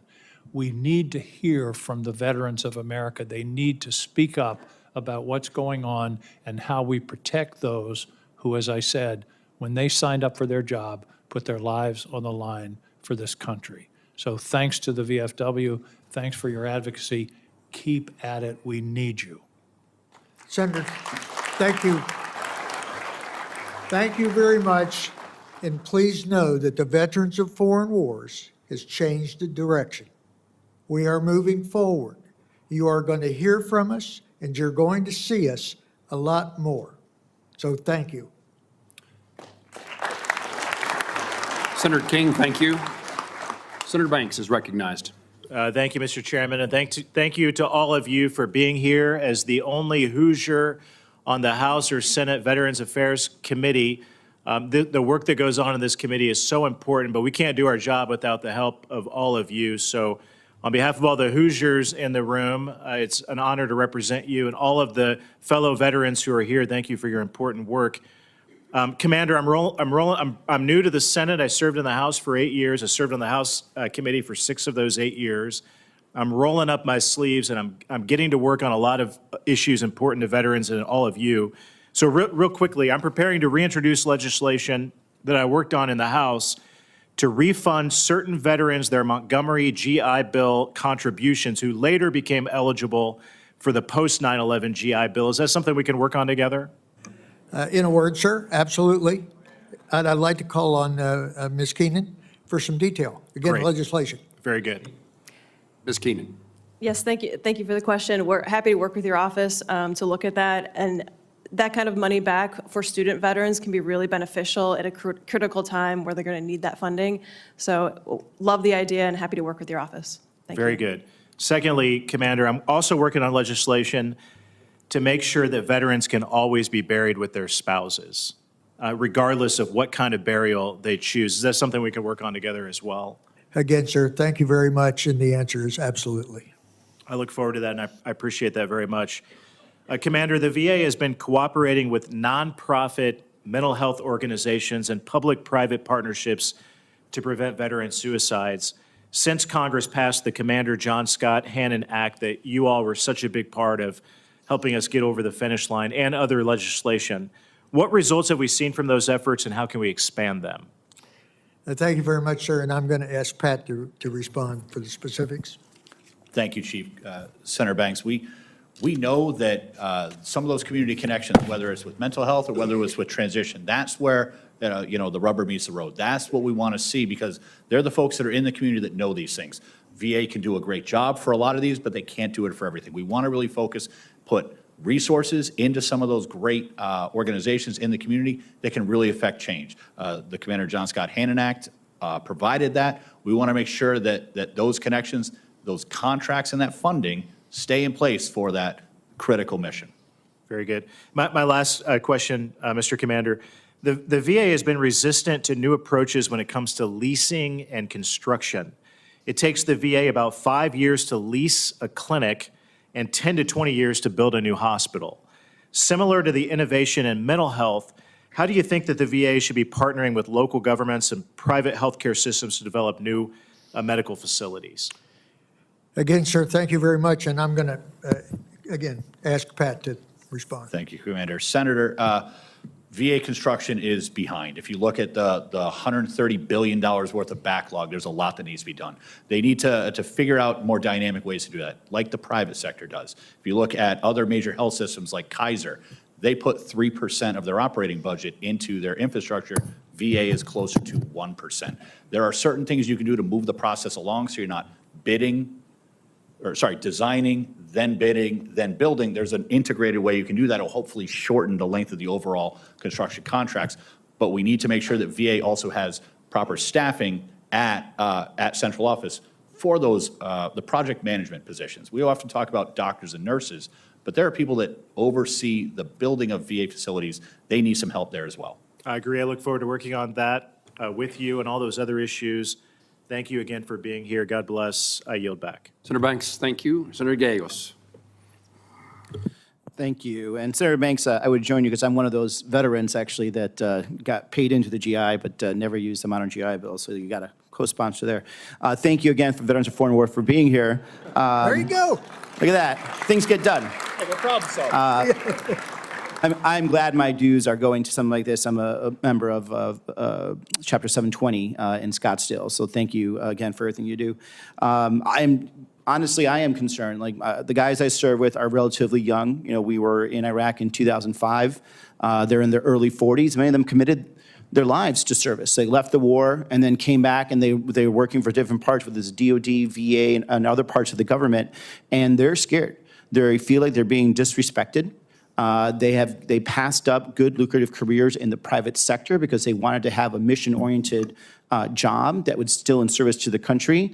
And now, you know, some of them are questioning about whether they're going to be able to pay the rent if something goes bad, or the mortgage. And the fact that veterans are being treated this way in such a disrespectful manner by, you know, the guy with the chainsaw and a bunch of 20-year-old kids that probably have never served or even gotten close to a weapon ever in their lives really scares the heck out of me. So I really encourage, obviously, us to worry about our veterans that are being serviced in the VA. But when 30% of the workforce is veterans, and we know, at least from my experience coming back from the war, the thing that was the most stabilizing for me coming back with PTSD was that I was able to get a job right away. But the fact that 30% of our workforce is potentially in danger of getting fired, you could really put these men and women into a very hard situation. But more to the VA, Commander Lipphardt, what concerns do your members have about the way these cuts are being handled? And what would you ask those making these types of staffing and budget decisions to take into account before acting on VA cuts or layoffs, or even just like the reprogramming of contracts that are very important for veterans and veteran outreach and suicide hotlines? Thank you very much, sir.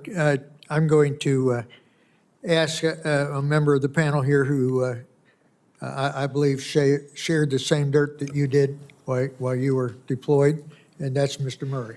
So, thank you, Chief. Mr. Murray. Senator, I believe we probably just crossed paths where there are 06. Yeah.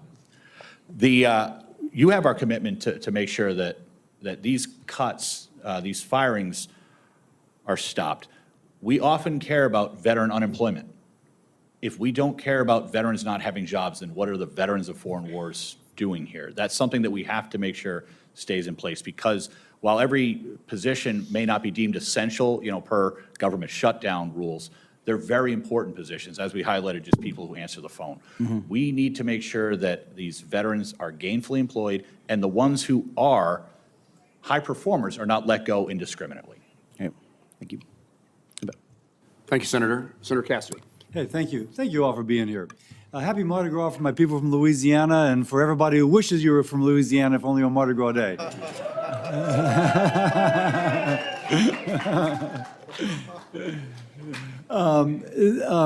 Mr. Lipphardt,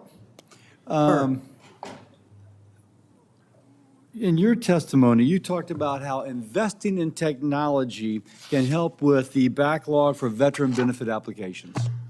Way back when, multiple secretaries ago, I remember asking him something, and he said the main point we should be about is the veteran. And so with that spirit, I've thought about how AI could take a stack of papers required for someone's application for you name it. In 5 minutes, it's done everything that has to be done for a human to sit there and review it intelligently. Wouldn't that be great? Because I think I've learned that it can take up to 40 days for the VA claims management system to simply register a new claim submission. If 40 days is shrunk to 5 minutes or 30 seconds, how much better is it for the veteran? That's kind of where I'm coming at this from. And by the way, we know that if you miss the deadline, then everything starts over. And so if you can catch the deadline, even if you suddenly realize that there's something else you have to add, and it can just quickly put it back in, how much better for the veteran? Is there anything else? And I'm struck, I don't mean to offend you, but you might be like the oldest guy on the panel. So I'm struck that maybe the oldest guy is the one who's talking about using tech in order to make things work better for the veteran. What other ideas do you have, or anyone else has, how we can do this so that we can kind of channel it into our conversations with Secretary Collins to maybe up the game? Thank you very much, sir. And I guess my first comment relative to that is that it's 2025. Technology is here. We need to use technology. That's how we're going to move ahead. The Department of Defense has implemented it.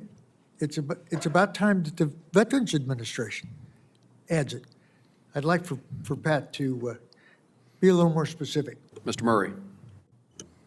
Mr. Figlioli, thank you. Thank you, Commander-in-Chief. Senator, we are looking at AI. We understand its value, and its processing times will be reduced for claims, especially when VA is processing more claims than ever. VA is using AI in some areas already for certain disabilities. Looking at that evidence, trying to get that claim granted as quickly as possible. So it's not out of the question. It's here, as the Commander-in-Chief said. It's the way of the world. Very similar to electronic health records and other advancements. AI on the way. Getting those claims processed faster, absolutely. Then we have the transformation with the electronic health record, which is another electronic initiative. I think that needs to be completed as well.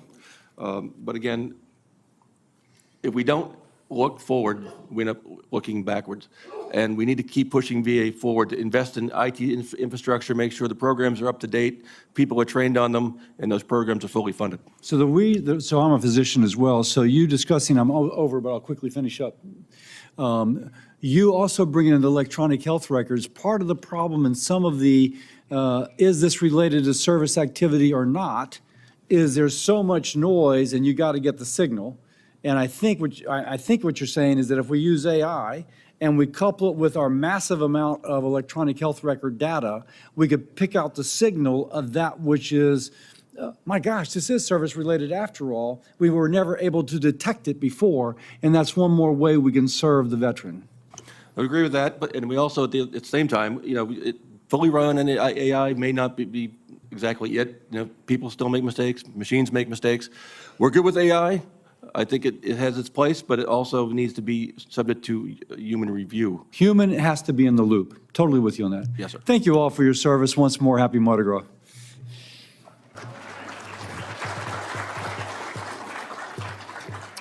Senator Cassidy, thank you. Before we close out this panel and transition to our second panel, let me again thank you, Commander.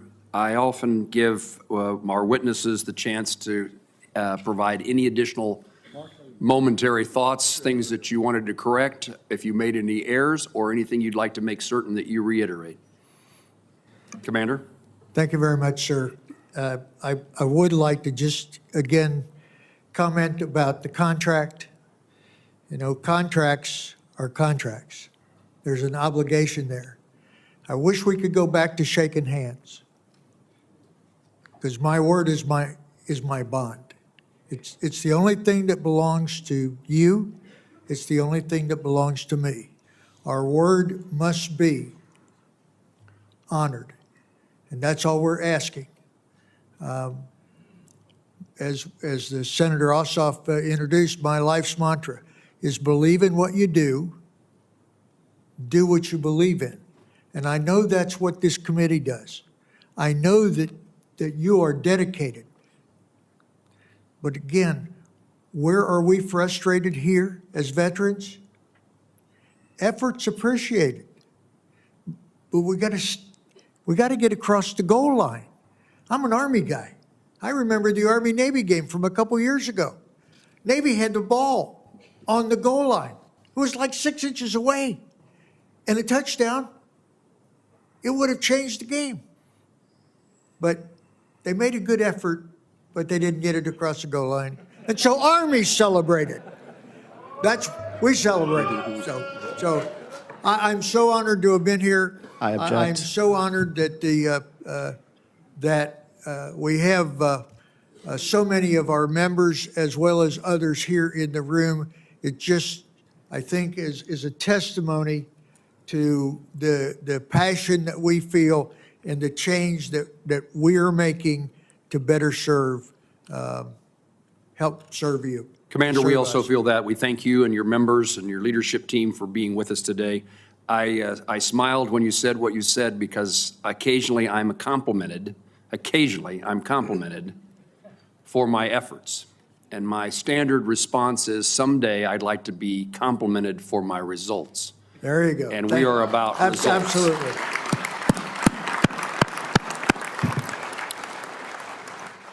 We're going to take a brief recess. Commander, I'm going to come down and shake your hand. In the days of shaking hand meaning something important, it still means something important to me. But we're going to recess. We would ask the VFW audience, as they depart, to depart on this side, and your colleagues with other VSOs, we'll see if this works, will come in the room on this side. Let's see a lot of organization from the VFW. We stand at recess.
I'm not yet quite calling the hearing back into order, but I am trying to see if we can get some order.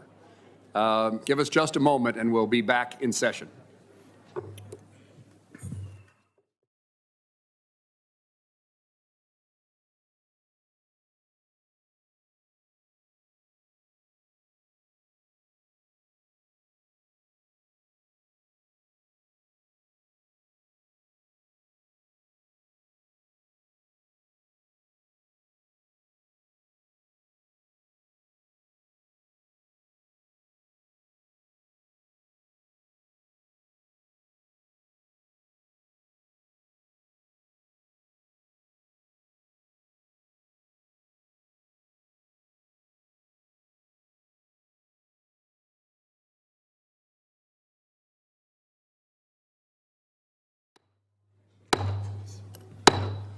The committee will return to order, and we will proceed to a second panel of witnesses. And we are, as we said earlier, delighted that you're here. We'll say it again in this setting. Thank you very much for your presence, for your members and other veterans who are joining us today in this hearing room. And this is our final panel of 4 panels for the joint sessions that we've had for a long history. With us today, our second panel consists of Mr. Robert Thomas, the National President of the Paralyzed Veterans of America, Ms. Allison Jaslow, Chief Executive Officer of the Iraq and Afghanistan Veterans of America, Mr. Jared Lyon, National President and Chief Executive Officer for the Student Veterans of America, Major Bonnie Carroll, President and founder of Tragedy Assistance Program for Survivors, Meredith Beck, Vice President for Government Community Engagement at the Elizabeth Dole Foundation, and Ms. Catherine Monet, Chief Executive Officer for the National Coalition for Homeless Veterans. I looked at the list of witnesses on this second panel before I attempted to pronounce your names, and there was no one that I thought I was going to have any difficulty with. But my takeaway, in addition to that relief that I know how to pronounce your names, is there's no one on this panel that I don't know, no one on this panel that this committee hasn't worked well with, and we are delighted to have the opportunity to hear from each of you today. With that, let us begin to do so. And I now recognize Mr. Thomas, Paralyzed Veterans of America. Thank you. Thank you. Chairman Moore, Chairman Boss, and members of the committees, thank you for the opportunity to testify on behalf of the tens of thousands of veterans with spinal cord injuries and disorders. Today, I want to focus on PVA's top priority, preserving VA's specialty care system, specifically the VA's preeminent system of care for veterans with spinal cord injuries and disorders. On more than one occasion, I have testified before these committees about our concerns that the SCID system of care is being slowly starved of staffing, infrastructure upgrades, and funding needed to ensure its survival. Not for the sake of VA, but for the sake of the veterans it serves. My friend Rick, a fellow PVA member, received care in the community for 8 years for his SCI until he was introduced to the VA's SCID system of care. Once under VA care, his health improved. He believes he would have died if he hadn't begun to receive specialized health care from VA medical professionals who understand our injuries and illnesses.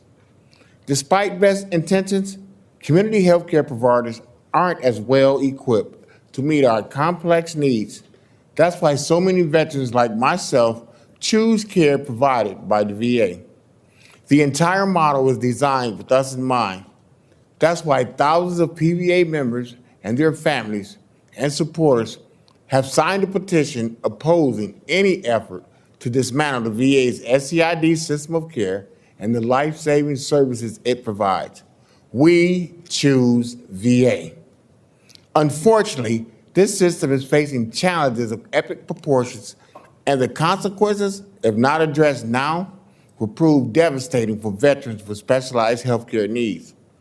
For example, one of the 25 SCID centers can only use half its beds because staffing vacancies exceed 50%. The leadership there recently denied again the center's request to backfill a resignation. As a result, overtime is increasing, and we expect additional resignations due to burnout and/or closures of additional SCI beds. Staffing shortages in the system aren't new. The SCID system of care has been short hundreds of nurses for years, with total staffing vacancies hovering around 35%. The department has been concealing its vacancy problems through the use of overtime, which, if taken away, may reveal much more staffing issues. Without proper staffing, veterans may be forced to accept care in the community, even when it's not the quality of or type of care they would receive at a VA facility, and most importantly, when it is not their decision to do so. In addition to staffing shortages, the system also continues to suffer from infrastructure deficiencies. The average age of an FCID center is nearly 40 years old. Consequently, we saw major incidents at several centers last year. For example, a plumbing system failure at one facility flooded half of the center. It took 1 month to repair the system, restore the impacted areas, and move patients back into the SCID center. We call on Congress to invest the necessary funds to ensure sufficient specialty care staffing and address infrastructure deficiencies to meet the demand for care. For those of us with catastrophic injuries, VA is the cornerstone of our care. The cost of inaction is clear. The lives of veterans like Rick and myself and thousands of other veterans with SCID are at stake. In recent weeks, there have been many changes in federal government staffing and funding. While we understand and generally support the underlying desire for veterans to streamline access to care and benefits, the arbitrary and haphazard way that these efforts are being approached is failing that mission and harming veterans. PVA members are concerned that VA-provided care won't be available in the future and that the life-saving research will be curtailed. Even though many clinical providers may be protected by staffing changes, not all are included, including recreational therapists who help teach veterans with SCID how to re-engage in the social part of community following a catastrophic disability. They are equally concerned about access to benefits like home modifications being delayed because of new staffing shortages. How can we expect physicians, nurses, claims raters, vocational rehab counselors, and other staff to be focused on their mission to care for the veterans while their specter of losing their jobs hangs over their heads? They carry the workload of multiple positions. They can't. As the body charged with VA oversight, I urge you to act before veterans are harmed any further. I would be happy to answer any questions you may have. Mr. Thomas, thank you. Ms. Jaslow. Chairman Moran, Chairman Bost, Ranking Members Blumenthal and Takano, and members of the committee. On behalf of Iraq and Afghanistan Veterans of America and our over 425,000 members and supporters nationwide, thank you for the opportunity to represent our nation's post-9/11 veterans here with you today. Being the CEO of IAVA has been the privilege of a lifetime. The young second lieutenant who boarded a plane en route to Iraq a little more than 20 years ago certainly didn't envision that this is where I'd be today. But here I am. And for every day that I've sat in this seat, I've sought to bring it for my generation of veterans. I've done my best to show up for our members regardless of where they live in the country or what their racial or ethnic background is or how they vote. I could also spend my time here today articulating a list of legislative priorities for you so that you and your staff could effectively pander to our community along with the rest of your colleagues. But as our staff and our cavalry that are sitting behind me today know at this point, that's not really my style. One of the most profound experiences I've had in my life was being appointed as a summary courts officer following fellow platoon leader's death in Iraq in 2005. I'll never forget our battalion's paralegal looking me in the eye that same day as he handed me his orders and said, "This is the literal definition of soldiering on, ma'am." The following morning, I entered that lieutenant's quarters on our base in Taji, Iraq, with a non-commissioned officer that was also appointed to help me inventory his belongings, packed them up, and shipped them to Dover Air Force Base behind his body. My soldiers were also soldiering on that day, back on the road, providing security to convoys, dodging roadside bombs and ducking small arms fire, and continuing the mission that their country had asked them to see through, even if it no longer made any sense. Soldiering on is something that many of us who've served have gotten good at. It helped me get through a second 15-month deployment in Iraq, and even after I got out of the Army, it's a mindset that served me well as I sought to be a force of good in places like this very body where we find myself today. I may well be good at soldiering on at this point in my life, but frankly, I'm tired of it. And I know our members are tired of it too. We're tired of soldiering on after we learn that another one of our buddies has taken their life because they just couldn't deal with the torment that war had inflicted on them anymore. We're tired of soldiering on when the rest of America seemingly doesn't notice. And we're tired of soldiering on as our elected leaders give us lip service instead of the leadership we deserve. Our nation is at the hell of a crossroads right now. And our members, while they may want care for the cancer that they got from prolonged exposure to a burn pit in Afghanistan, or the ability to use cannabis to bring relief to their wartime wounds, what they really want is what the rest of America wants. They want leadership. And not just from their president, but also from the rest of their government, including this Congress that has abdicated so much of his authority in recent decades. Whether it be its war powers authority as post-9/11 generation veterans have gotten deployed over and over again without question, or the simple need to tell a president, even if that president is from their own party, that they've crossed a line that the average citizen knows they shouldn't have crossed. It then makes me wonder what the hell we fought for. If you ask many of us who served in wartime, we'll likely tell you that despite the complicated politics of the conflict we found ourselves in, what helped us soldier on in battle was our commitment to the men and women to the left and right of us. That was true for me when I was a 22-year-old platoon leader, and it remains true today. But I wish it weren't the case. I joined the Army because I love my country and what we stand for, and was willing to put it all on the line to defend it. But what I didn't realize back then, but do now, is how much that made me and my fellow post-9/11 veterans unique. What I also didn't realize as a young, naive lieutenant was how different it made us from the very people who sent my generation of veterans to war, despite the fact that we all swore a similar oath. That many of the same people who asked us to risk our lives in defense of our country were so lacking in courage themselves that they are unwilling to risk their political lives to do the same. And that should weigh more heavily on your conscience than it seems to these days. So if you really want to get the backs of post-9/11 generation veterans, how about you stop asking us and our fellow Americans to keep soldiering on when none of us is satisfied with the leadership we have in this country right now? How about you follow my generation of veterans' lead and make sacrifices on behalf of our country that prove that you're worthy of the office that you hold? And if you really care about our troops who are still serving in uniform and this country we all love, you'll do so starting today.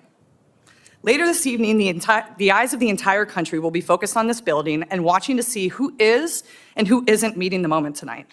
Our IAVA cavalry members will be watching too and have every right to judge and judge harshly. If you want their stamp of approval going forward, it's my recommendation that you meet what the moment is asking of you tonight and of the days ahead. The time for asking us to soldier on has come to an end. Thank you for your time.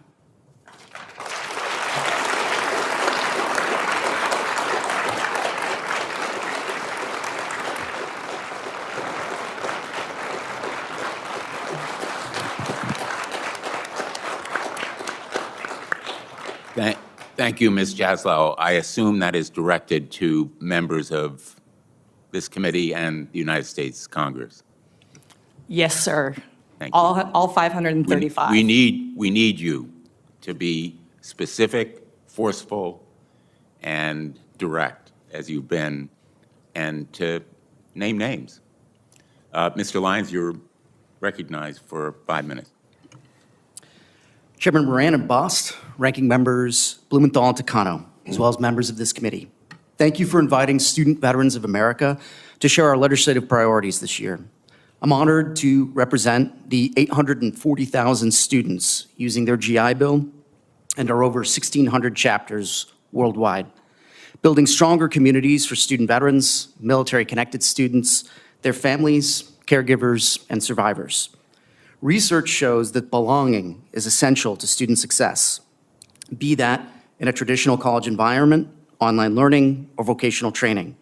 This is especially true for veterans transitioning to campuses that may not fully understand the value of their military service.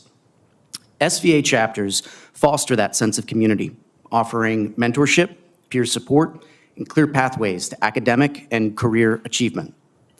If you are here with SVA today, I'd ask that you please stand or raise your hand so we can recognize your commitment.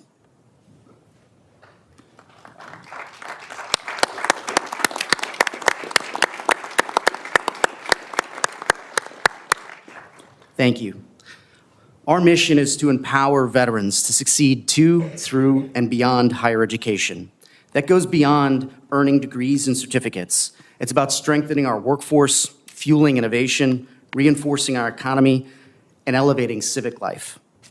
For student veterans that are here today, and the thousands more who couldn't be in Washington this week, meaningful success depends on financial stability, a sense of belonging, and access to rewarding careers. Like many veterans, I followed a path post-military service from community college to a state university and then earning a master's, all while juggling work obligations, family obligations. And my experience taught me that earned benefits must work seamlessly to encourage further engagement with VA services. When benefits fall short, delays in housing payments, or stagnant book stipends, veterans lose their trust, and they may walk away entirely. That's why we ask for these committees to see the GI Bill as the front door to the VA for recently separated service members. We thank Representatives Sismani, Stanton, Stansberry, and Van Orden for introducing the Expanding Access to Online Veterans Students Act last Congress. We urge support for legislation that mandates the monthly housing allowance, ensuring veterans aren't penalized for enrolling online, where many pursue coursework while working full-time, raising children, or managing their service-connected disabilities. A full national average MHA for online learners would move us toward true parity.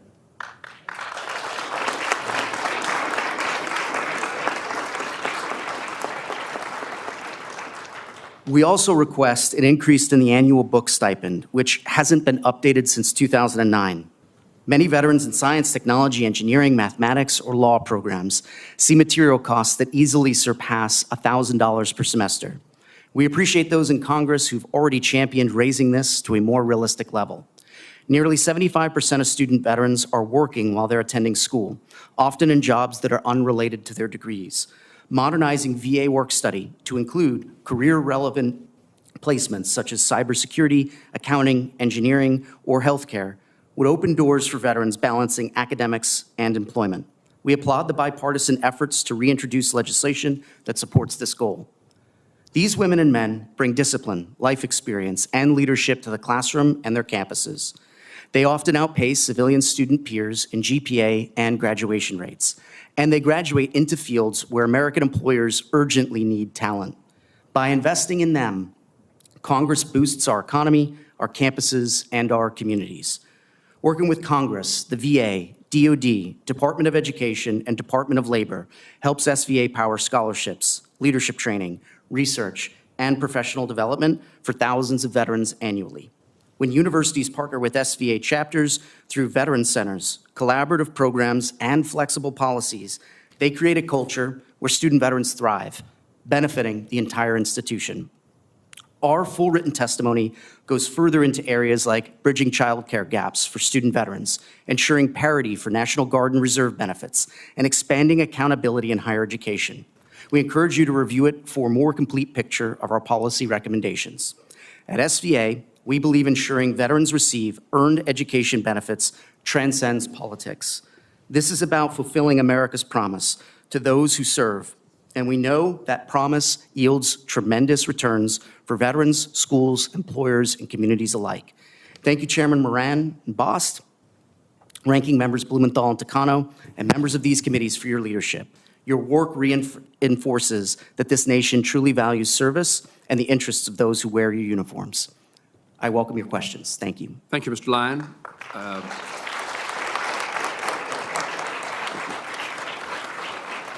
Chair recognizes Major Carroll. Chairman Moran Bost, Ranking Members Blumenthal and Takano, and distinguished committee members, the Tragedy Assistance Program for Survivors is grateful for the opportunity to share issues of importance to the 120,000 plus surviving family members of all generations, representing all services, and with losses of all causes of death, who TAPS is honored to serve. As a Gold Star spouse of Brigadier General Tom Carroll, I want to express TAP's deep gratitude to Congress and this committee for passing the bipartisan Senator Elizabeth Dole 21st Century Veterans Health Care and Benefits Improvement Act.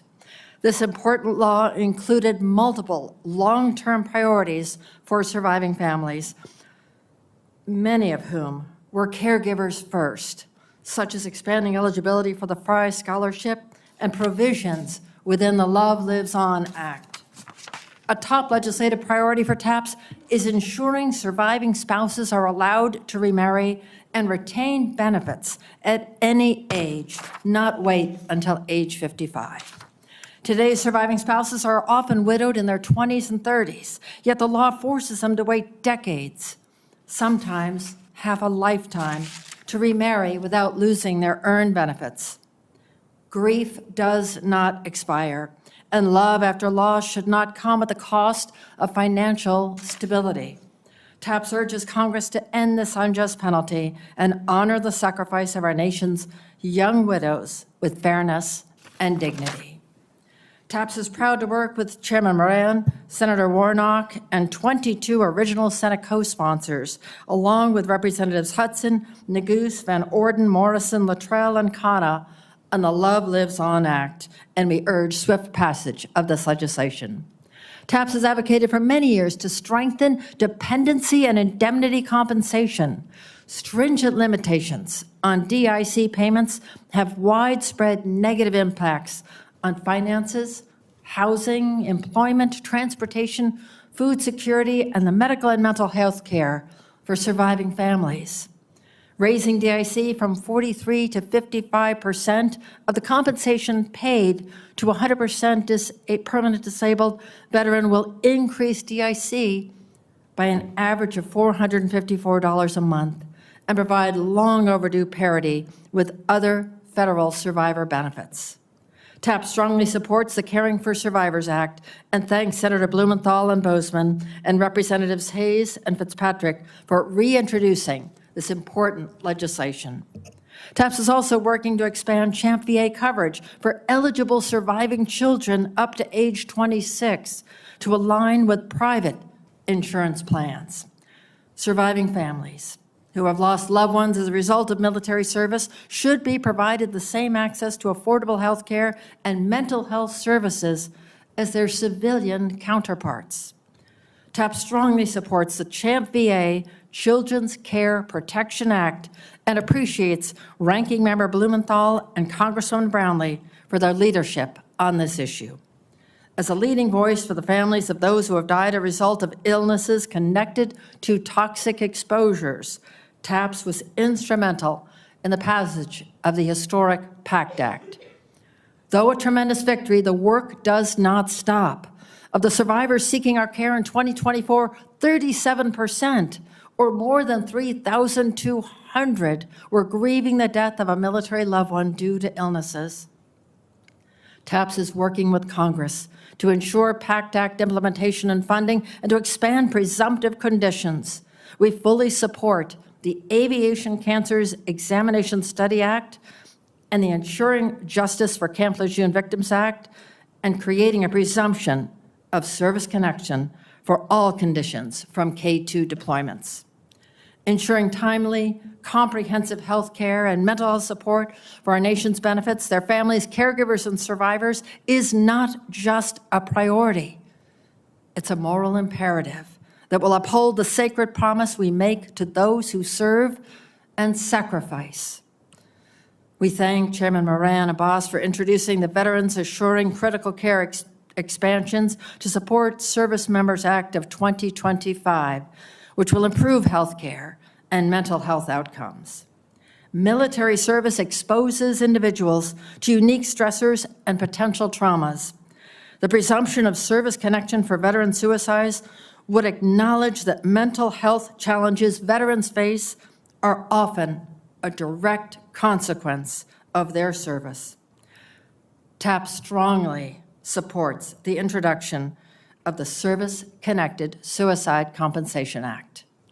TAPS has stood beside more than 27,000 survivors grieving the death of a devastating loss of a military or veteran loved one to suicide. These families not only endure unimaginable grief, but face stigma and bureaucratic barriers that compound their trauma, requiring them to prove service connection in their darkest moments is unjust and unnecessary. We can do better. On behalf of our survivor community, TAPS urges Congress to take action, remove these burdens, and honor the sacrifice of our nation's heroes and their families. Thank you for the opportunity to testify. I look forward to your questions. Thank you. I now recognize Meredith Beck. Thank you very much, sir. Members of the committee, thank you for the opportunity to testify today. As many of you know, the Elizabeth Dole Foundation recently commissioned RAND to conduct a new landmark study updating us on America's military and veteran caregiver community, who they are, how they're faring, and what they contribute to our nation. The report identified that while caregivers provide a minimum of $119 billion in unpaid care to veterans, they also face serious impediments to economic stability. Lost wages, an inability to plan for retirement, and unforeseen out-of-pocket expenses often result in financial and mental health strain. There are several actions Congress can take to relieve some of this burden. Recently, the VA released the newest proposed rule for the Program of Comprehensive Assistance for Family Caregivers. While we appreciate that the rule was finally published after almost 2 years of financial limbo, we have numerous concerns.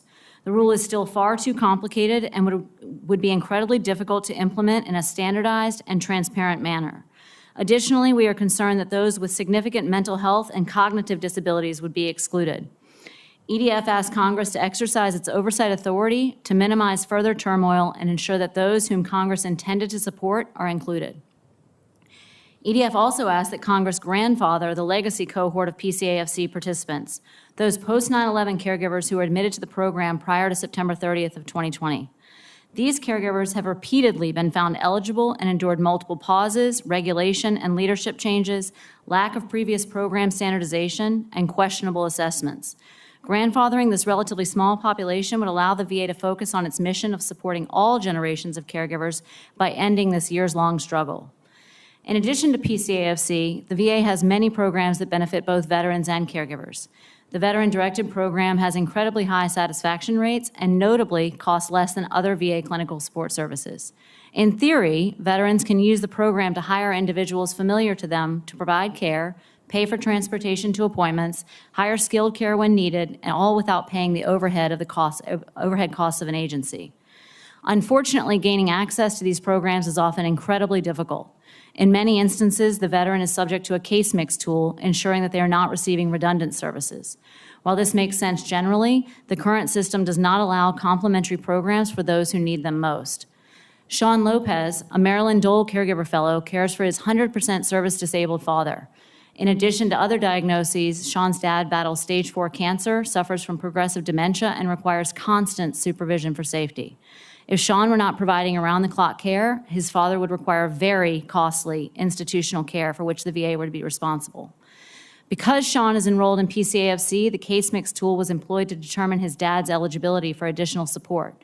Even with his serious health diagnoses and despite his constant need for supervision, Mr. Lopez scored far too low to qualify him for concurrent enrollment in PCAFC and VDC. After much research, Sean learned that the scoring algorithm is weighted so heavily toward those with physical needs and mostly excludes consideration for those with cognitive and mental health needs. It was not until Sean's father fell and broke 5 ribs that he even came close to qualifying. After a significant amount of advocacy, Mr. Lopez was eventually rated at the necessary level, but if he improves in only 1 ADL, he will no longer qualify, leaving Sean to support his dad on his own or find an institution. Not only is it wrong to deny family caregivers the support services they need to care for their loved ones, it doesn't make any fiscal sense. Sean's stipend through PCAFC is approximately $40,000 a year. whereas a skilled nursing facility is far more expensive, approximately $160,000 a year in Maryland. Therefore, EDF asked Congress to work with the VA to provide oversight to this vital program to ensure veterans are able to stay in their homes as long as medically appropriate. While much work remains to be done, many of these issues outlined in RAND were addressed in some way with the Dole package that Ms. Carroll mentioned. The Foundation thanks committee members and their staffs, as well as leadership of both parties, for their hard work to find common ground and achieve final passage. However, we are deeply concerned that the current, seemingly arbitrary federal staffing reductions, the previously identified VHA budget shortfall, cuts to research funding and contract pauses and cancellations will greatly impact the VA's ability to provide its direct vital services to those in need and implement the Dole Act. The VDC program was fortunately expanded in that Dole package. However, to continue current operations, much less expand, the program must ensure that providers are certified and recertified periodically in accordance with Mission Act requirements. Unfortunately, the contract that provides for those certifications was recently halted, leaving the future of the program and those enrolled in jeopardy. Let me be clear. We agree that the realignment of resources and staff is often necessary. We are concerned, however, that the process does not allow for the careful review and implementation necessary to ensure that services, especially those for the most vulnerable, are not interrupted. Thank you, and I look forward to your questions. Thank you, Ms. Beck. Ms. Monet. Chairman, ranking members, and distinguished members of the Committees on Veterans Affairs, thank you for the opportunity to join you. NCHV is the Resource and Technical Assistance Center for a national network of community-based service providers and local and state governments that serve thousands of homeless, at-risk, and formerly homeless veterans annually. We thank you for your leadership and passage of the Dole Act. We encourage you to focus on implementation of the homeless provisions within the bill. Of note, we urge you to ensure that authorizing caps and appropriations levels are sufficient to allow VA to pay for increased per diem rates authorized under this legislation and to fund Section 4201 assistance.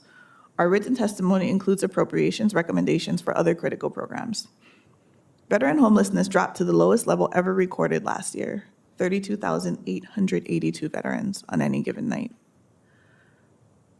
The 2024 HUD point-in-time count data for veterans needs a little bit of context, so I'm going to give it to you. This represents a 7% decrease since 2023 and a 55% decrease since 2009, compared with increases across the board for every other homeless population across those same timeframes.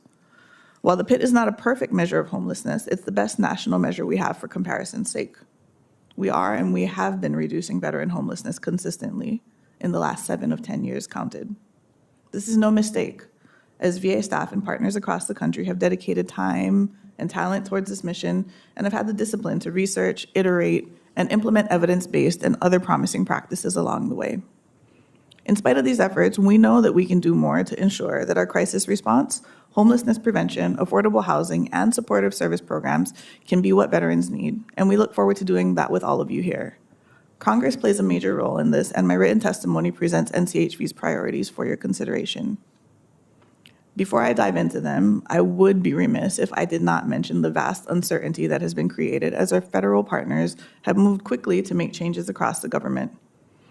The speed and doubt that have resulted have made it hard for grantees across the country to focus on homelessness rather than issues that impact their ability to work, including the potential implications of grant pauses, shifting grant operating requirements, reductions in VA staff, including in those who serve homeless veterans, and other federal reduction in force initiatives. Further, while we're still learning more about last night's wave of contract cancellations, we know at least one cancellation was related to the Enhanced Use Leasing Program to a SDVOSB that managed oversight, including things like lead-based testing, evaluating life safety issues in these facilities, and ensuring that veterans in EUL housing get the case management that they need. We do have concerns that quality of care will falter as a result, and we urge you to work with the administration to ensure that contract cancellations do not result in adverse outcomes for veterans. These factors have really complicated the already hard work of ending veteran homelessness. And so we do want you to collectively keep your eye on everything that we've seen so far and all of the changes that we know are to come to ensure that there is minimal impact, not only to veterans, but the community that serves these veterans. VA has been an essential partner in work on veteran homelessness, and that has to continue. I'd like to pivot a little bit back to homelessness priorities, and I have 3 major ones that I'd like to discuss today. The first is HUD-VASH utilization. We need your help to ensure that VHA and PHA's, public housing authorities, are appropriately resourced, and we need you to codify federal guidance exempting VA disability compensation from eligibility requirements for HUD-VASH and LIHTC-funded affordable housing. For far too long, homeless veterans who needed assistance the most with the highest levels of service-connected disabilities were being excluded from these benefits because of their disability income. We absolutely, unequivocally support legislation that would codify this change for the program, and we also encourage the reintroduction of legislation that would codify these changes for the low-income housing tax credit program. Second, we urge you to ensure that veterans with other than honorable discharges and those who served in the Guard and Reserve without being activated can access all homeless programs. The HCHV program currently does not serve this population, and we request that you expand its eligibility criteria to make it uniform across all programs. Third, our nation's housing affordability crisis has all but guaranteed that rents are unaffordable for everyone, including veterans. In most counties across the country, economists agree that a person earning the minimum wage is not able to rent a 1-bedroom apartment without being severely cost-burdened, and we know that only 1 in 4 people eligible for Section 8 receive them because of chronic underfunding of that program. We support legislation that would create a voucher program for all extremely low-income veterans and legislation to prohibit source of income discrimination so that people can actually use these vouchers. Thank you for the opportunity to join you today. I'm open to any questions you may have. Thank you very much. I'm going to recognize Ranking Member Takano for his questions. Thank you. 3 minutes. Thank you, Chairman Moran. And let me just say that I've been impressed with many of your comments over the past 2 weeks, especially your interest in doing oversight on the internal process that VA does to establish new presumptives. I really want to thank you for those comments. My first question is for Ms. Monet. You have been stewarding the progress to end veteran homelessness in your years of work at the National Coalition of Homeless Veterans. And during the Biden-Harris administration, we saw homelessness reach new lows. Unfortunately, Secretary Collins seems to think this progress wasn't real. He recently told the Military Times, quote, "We have spent millions of dollars and added countless programs to the homeless situation and to suicide prevention and seen nothing," he said, end quote. And quote, "I'm ready to see results and I'm ready to take whatever we have and say, what can we do better," end quote. Ms. Monet, was the progress we saw during the Biden-Harris administration real? And to what do you attribute it? What roadblocks do you foresee arising that could prevent further progress? So the progress we've seen was absolutely real. VA programs help hundreds of thousands of veterans every day. Well, not every day, across the course of a year, I'm sorry. But, you know, there are things that we can do to improve, and I think I laid out a few of them in my testimony today. When I think about roadblocks, I do think a lot about things that are not really tied to VA, right? We don't have a lot of affordable housing. We know that people are struggling to stay employed. We know that veterans are overrepresented in a federal workforce that is getting fired at a very rapid pace. There are these challenges that we have to contend with, and within VA, there are some things that we can do, right? We can connect services to veterans a little bit better. We can be thoughtful about prevention and how we really learn about preventing homelessness and the risk factors. There's so much that we could do, but I think that we can do it if we commit to it, right? Yes, yes. Well, thank you so much for your response. I would like to ask Mr. Lyon, I met with many of your student veteran members from SVA yesterday, and I was disturbed to hear stories about many contract employees who serve as counselors. Can you tell us about the situation before these recent firings in terms of the number of counselors and the vital role they play? And they, oddly enough, play a role in terms of preventing waste, fraud, and abuse with the VRNE program. So tell me, the VRNE program, by the way, is a program for veterans, student veterans who it's not about the GI Bill, it's about their service-connected disability and being able to get them education, which will make them gainfully employed. Mr. Lyon, would you just want to respond? Thank you very much for the question, sir. And you're right. We've had many conversations with the highest levels of VA, from appointed officials to senior government employees, about the impact that terminations are having, which I think have been well addressed by the first panel this morning and my colleagues up here today. But in particular, when we continue to hear that mission-critical roles are not being cut, we're seeing in particular with the VR&E program, a program that was already chronically understaffed and had delays with not only approving benefits, but then also addressing concerns for these service-connected disabled veterans while in school, have been exacerbated by some of the recent terminations and some of the canceling of contracts, the very contracts that were staffing some of the oversight for fraud, waste, and abuse in the program, but also approving. This is causing, in many instances, weeks, if not multiple months of delays just to hear back from the initial claim of a VR&E claim.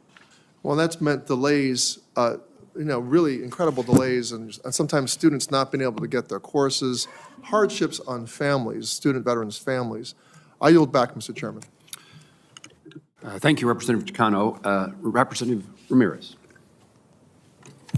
Thank you, Chairman, and thank you, Ranking Member. Really grateful that we're holding today's hearing.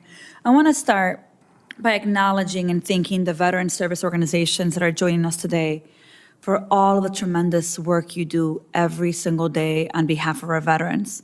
The work that we do, the legislation that we pass to bring more veteran benefits, none of that could happen without your help. So I just want to thank all of you for being here.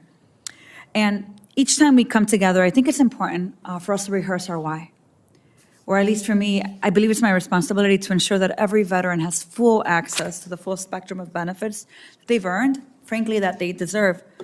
As a former nonprofit community director of an organization that served people who were unhoused, people experiencing homelessness, including many veterans, I understand that often the gap between our ability to fulfill our mission and the realities on the ground are often about resources. For many housing and homeless service providers, federal grants are an essential part of the resources layered together to meet the needs of our neighbors, particularly our veteran neighbors. So I'm clear that to ensure that every veteran has full access to the full spectrum of benefits they've earned and deserve, we have to make sure that the programs and services the VA offer are fully funded. And we know that fully funding our programs can make an impact on veteran homelessness. Ms. Monet, you were just talking about it. Over the past few years, there's been a record investment on veteran homelessness, addressing veteran homelessness.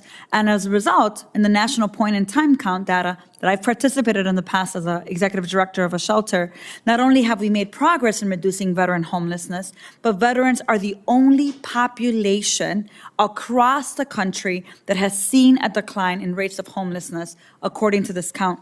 So, Ms. Monet, I want to follow up on that. I want to ask you, if there's a freeze on the grants that serve unhoused veterans, or that support that veteran permanent housing is needed, what impact do you think it would have on the ability to end veteran homelessness? And let me give you a follow-up to that. More broadly, what I'm interested in hearing is, what would those freezes mean for the organizations and the communities that depend on federal resources? So when we experienced the last freeze, it was chaotic. Organizations were sort of pushed to the brink. And a lot of them were really running numbers, looking at their budgets, thinking really intently about their cash flow, and questioning the level of commitment that the federal government has to this initiative. At NCHB, because we have a toll-free referral line, we got calls from veterans who were upset that they had been looking for housing for 3 or 4 weeks, finally found somewhere that would take their subsidy, but couldn't get their check cut because of the funding freeze. We got calls from medical center staff who said that their SSVF provider didn't have enough cash flow to cut checks for a whole community of veterans come February 1, and they were looking for other funds to support.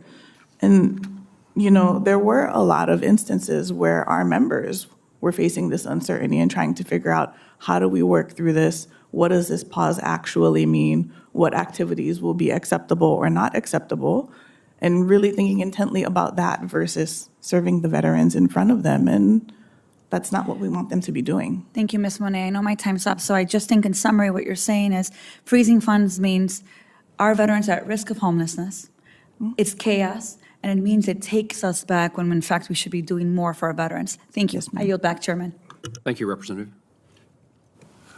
Mr. Lyon, we have a long history mostly related to COVID and student access to education during those difficult times. I really appreciate your strong support, your organization's strong support for the National Guard GI Bill Parity Act. Based upon your focus, the organization's focus on the success of student veterans, explain why this change is needed and how the bill, if signed into law, would impact the outcomes of National Guard and reservists. Thank you very much, sir, and I really appreciate the question. When you look at the service of those in uniform, regardless if it's active duty, Guard, or Reserve, every day in uniform should count equally with regard to your benefits. And unfortunately, as the GI Bill is a benefit that requires specific and nuanced related service, as pertains to Guard and Reserve members wearing that uniform, they're not equally eligible. There are countless instances in which we hear from student veterans that have been activated for any number of supports, from overseas deployments to work down on the border to natural disasters. And when they are, their service doesn't count equally for their ability to be eligible for the GI Bill. If we're able to get this done and pass this bill, we would be able to say indefinitively that every day in uniform counts equally. And so this would be exceptionally impactful for those members of the Guard and Reserve that find themselves as student veterans. The disadvantageous circumstance for those in the Guard and Reserve is a result of the law, not a result of interpretation of the law or bias toward those not in active duty. It's the law that needs to be changed. Sir. Is that true? Yes, sir. Major Carroll, thank you and your team for ongoing work with Senator Warnock and I in advocating for Love Lives On Act. As you know, we've been challenged by the expense of this legislation. That's not a reason not to do it, and we're fully committed to its implementation, passage and implementation. But do you have suggestions of how we can advance? We've advanced several steps of this legislation. Any suggestions as to what we do next? Love Lives On is incredibly important to our surviving families. It's probably the top priority for those. It's something that our families are already receiving compensation for. All of those who are receiving those benefits, the DIC, are already getting them. It is only when they remarry that is taken away. The rate is so low right now, and our team has done extensive work into that, looking at that, talking, I know, to your team, to many members on exactly what that would mean, but it would allow our families to be whole, to allow our children to be raised in a two-parent household. It would allow our families to move forward with their lives. And we are very, very hopeful that the amount required will be recognized as an amount that is owed to these families who have sacrificed so much for this country. You and others associated with you are such valuable advocates. Even what you said just now, it suggests to me, how would one say no? It is hugely important for us to have success and more rapid success. As I indicated earlier, it's nice to be thanked, I suppose, for your efforts, but this is one that would be great to be thanked for results. Major Carroll, do you have recommendations for how the VA and Congress can better work with the VSO community to reach survivors and make certain that they are aware of the benefits and resources that they may be entitled to? Absolutely. We have surviving family members who receive some benefits, DIC, but through our networks, through public awareness, through community efforts, through other VSO partnerships, we are reaching out to surviving families. One of the ways we do this is also through the National Cemetery Administration, where we reach all those who are survivors of anyone buried at a national cemetery or a state cemetery. We're very active with the National Funeral Directors to reach all of those whose loved ones' lives included service to this country, to ensure that they have the benefits that they have earned and that their families will never be forgotten for that service. Thank you. Speaking of national cemeteries, Ms. Monet, there are 156 national cemeteries across our country, and the NCA runs the Cemetery Apprentice Program, which offers training and employment in either a caretaker or an administrative position to veterans who are or at risk of becoming homeless. Would you speak to the importance of that program? Absolutely. At NCHV, we think that employment is an important part of solutions for veteran homelessness. It gives folks the dignity of a job, some income, connections to other people in a network, and the cemetery caretaker program is absolutely an important part of that. I think that we would love to see that program expanded, and we would love to see more opportunities for supportive employment of veterans within VA and other federal agencies. Thank you. And Ms. Beck, you indicated I wrote down learning more, and what you, I think, were saying before I got all my notes in place, learning more about contract cancellation. What's the level of, what happens that you're going to learn more? So where are you getting information, and what can you tell me about those sources? The information that we have at this point, sir, is that the new round of contract cancellations, I believe it's totaling 585, is that is a reduction in the contract and the number of contracts from last week that they said were going to be reduced. We certainly hear from a number of those contract providers who are very concerned about their ability to continue to be able to provide those services. And then we certainly hear from caregivers who are concerned about that as well. As Ms. Monet indicated, we don't have any visibility on what the actual contracts are that will be included in that 585, but there is definite concern, especially about the one that I mentioned, from our perspective about the veteran-directed care perspective.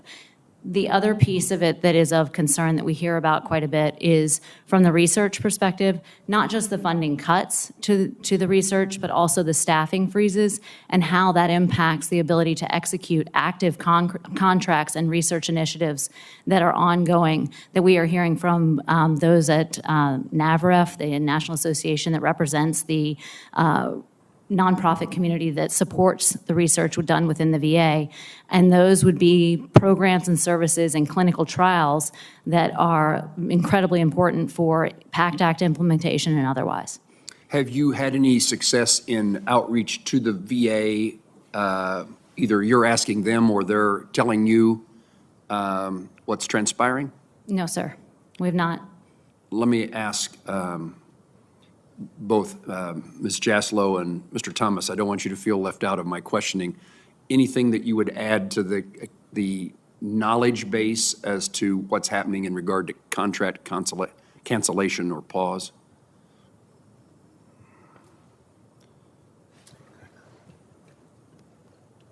Mr. Thomas? So, well, with the contract cancellations, we're hearing a lot of fear from our members that the SAH grants and things like that are being canceled, and our members with ALS needs their housing and everything done now. They can't wait because this is something that is demanding upon them to be able to get around and move in a house that's really accessible for them. So that is something that's really hard, canceling those contracts on SAH agents. So is the only knowledge that is that anyone has is coming from their members or from contractors who are in the circumstance of either fearing or experiencing a contract cancellation? So the information that we're getting is coming from our members. They had their they're in the process of getting their SAH grant, and they're calling the individual that they're in contact with, and then all of a sudden that individual is not there. So this, again, this makes them go back through the entire process all over again, which is causing many delays. Understand. As my usual practice, is there anybody, any or all of you who have anything you want to make certain is clearly put on the record before we close this hearing? Sir, just wanted to make one point relative to the data.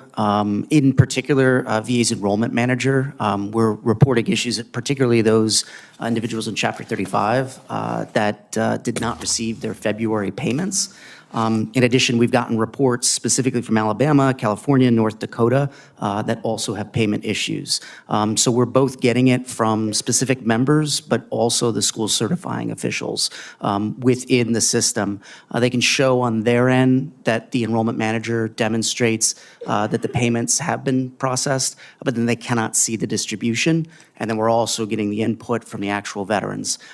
It currently numbers less than 1,000 veterans impacted, but impacted nonetheless. And that's a consequence of what? That the payments are not being made, they show on the record, but not actually being fulfilled.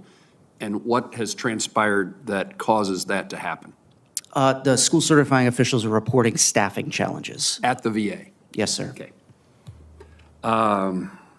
Anyone else? Ms. Beck?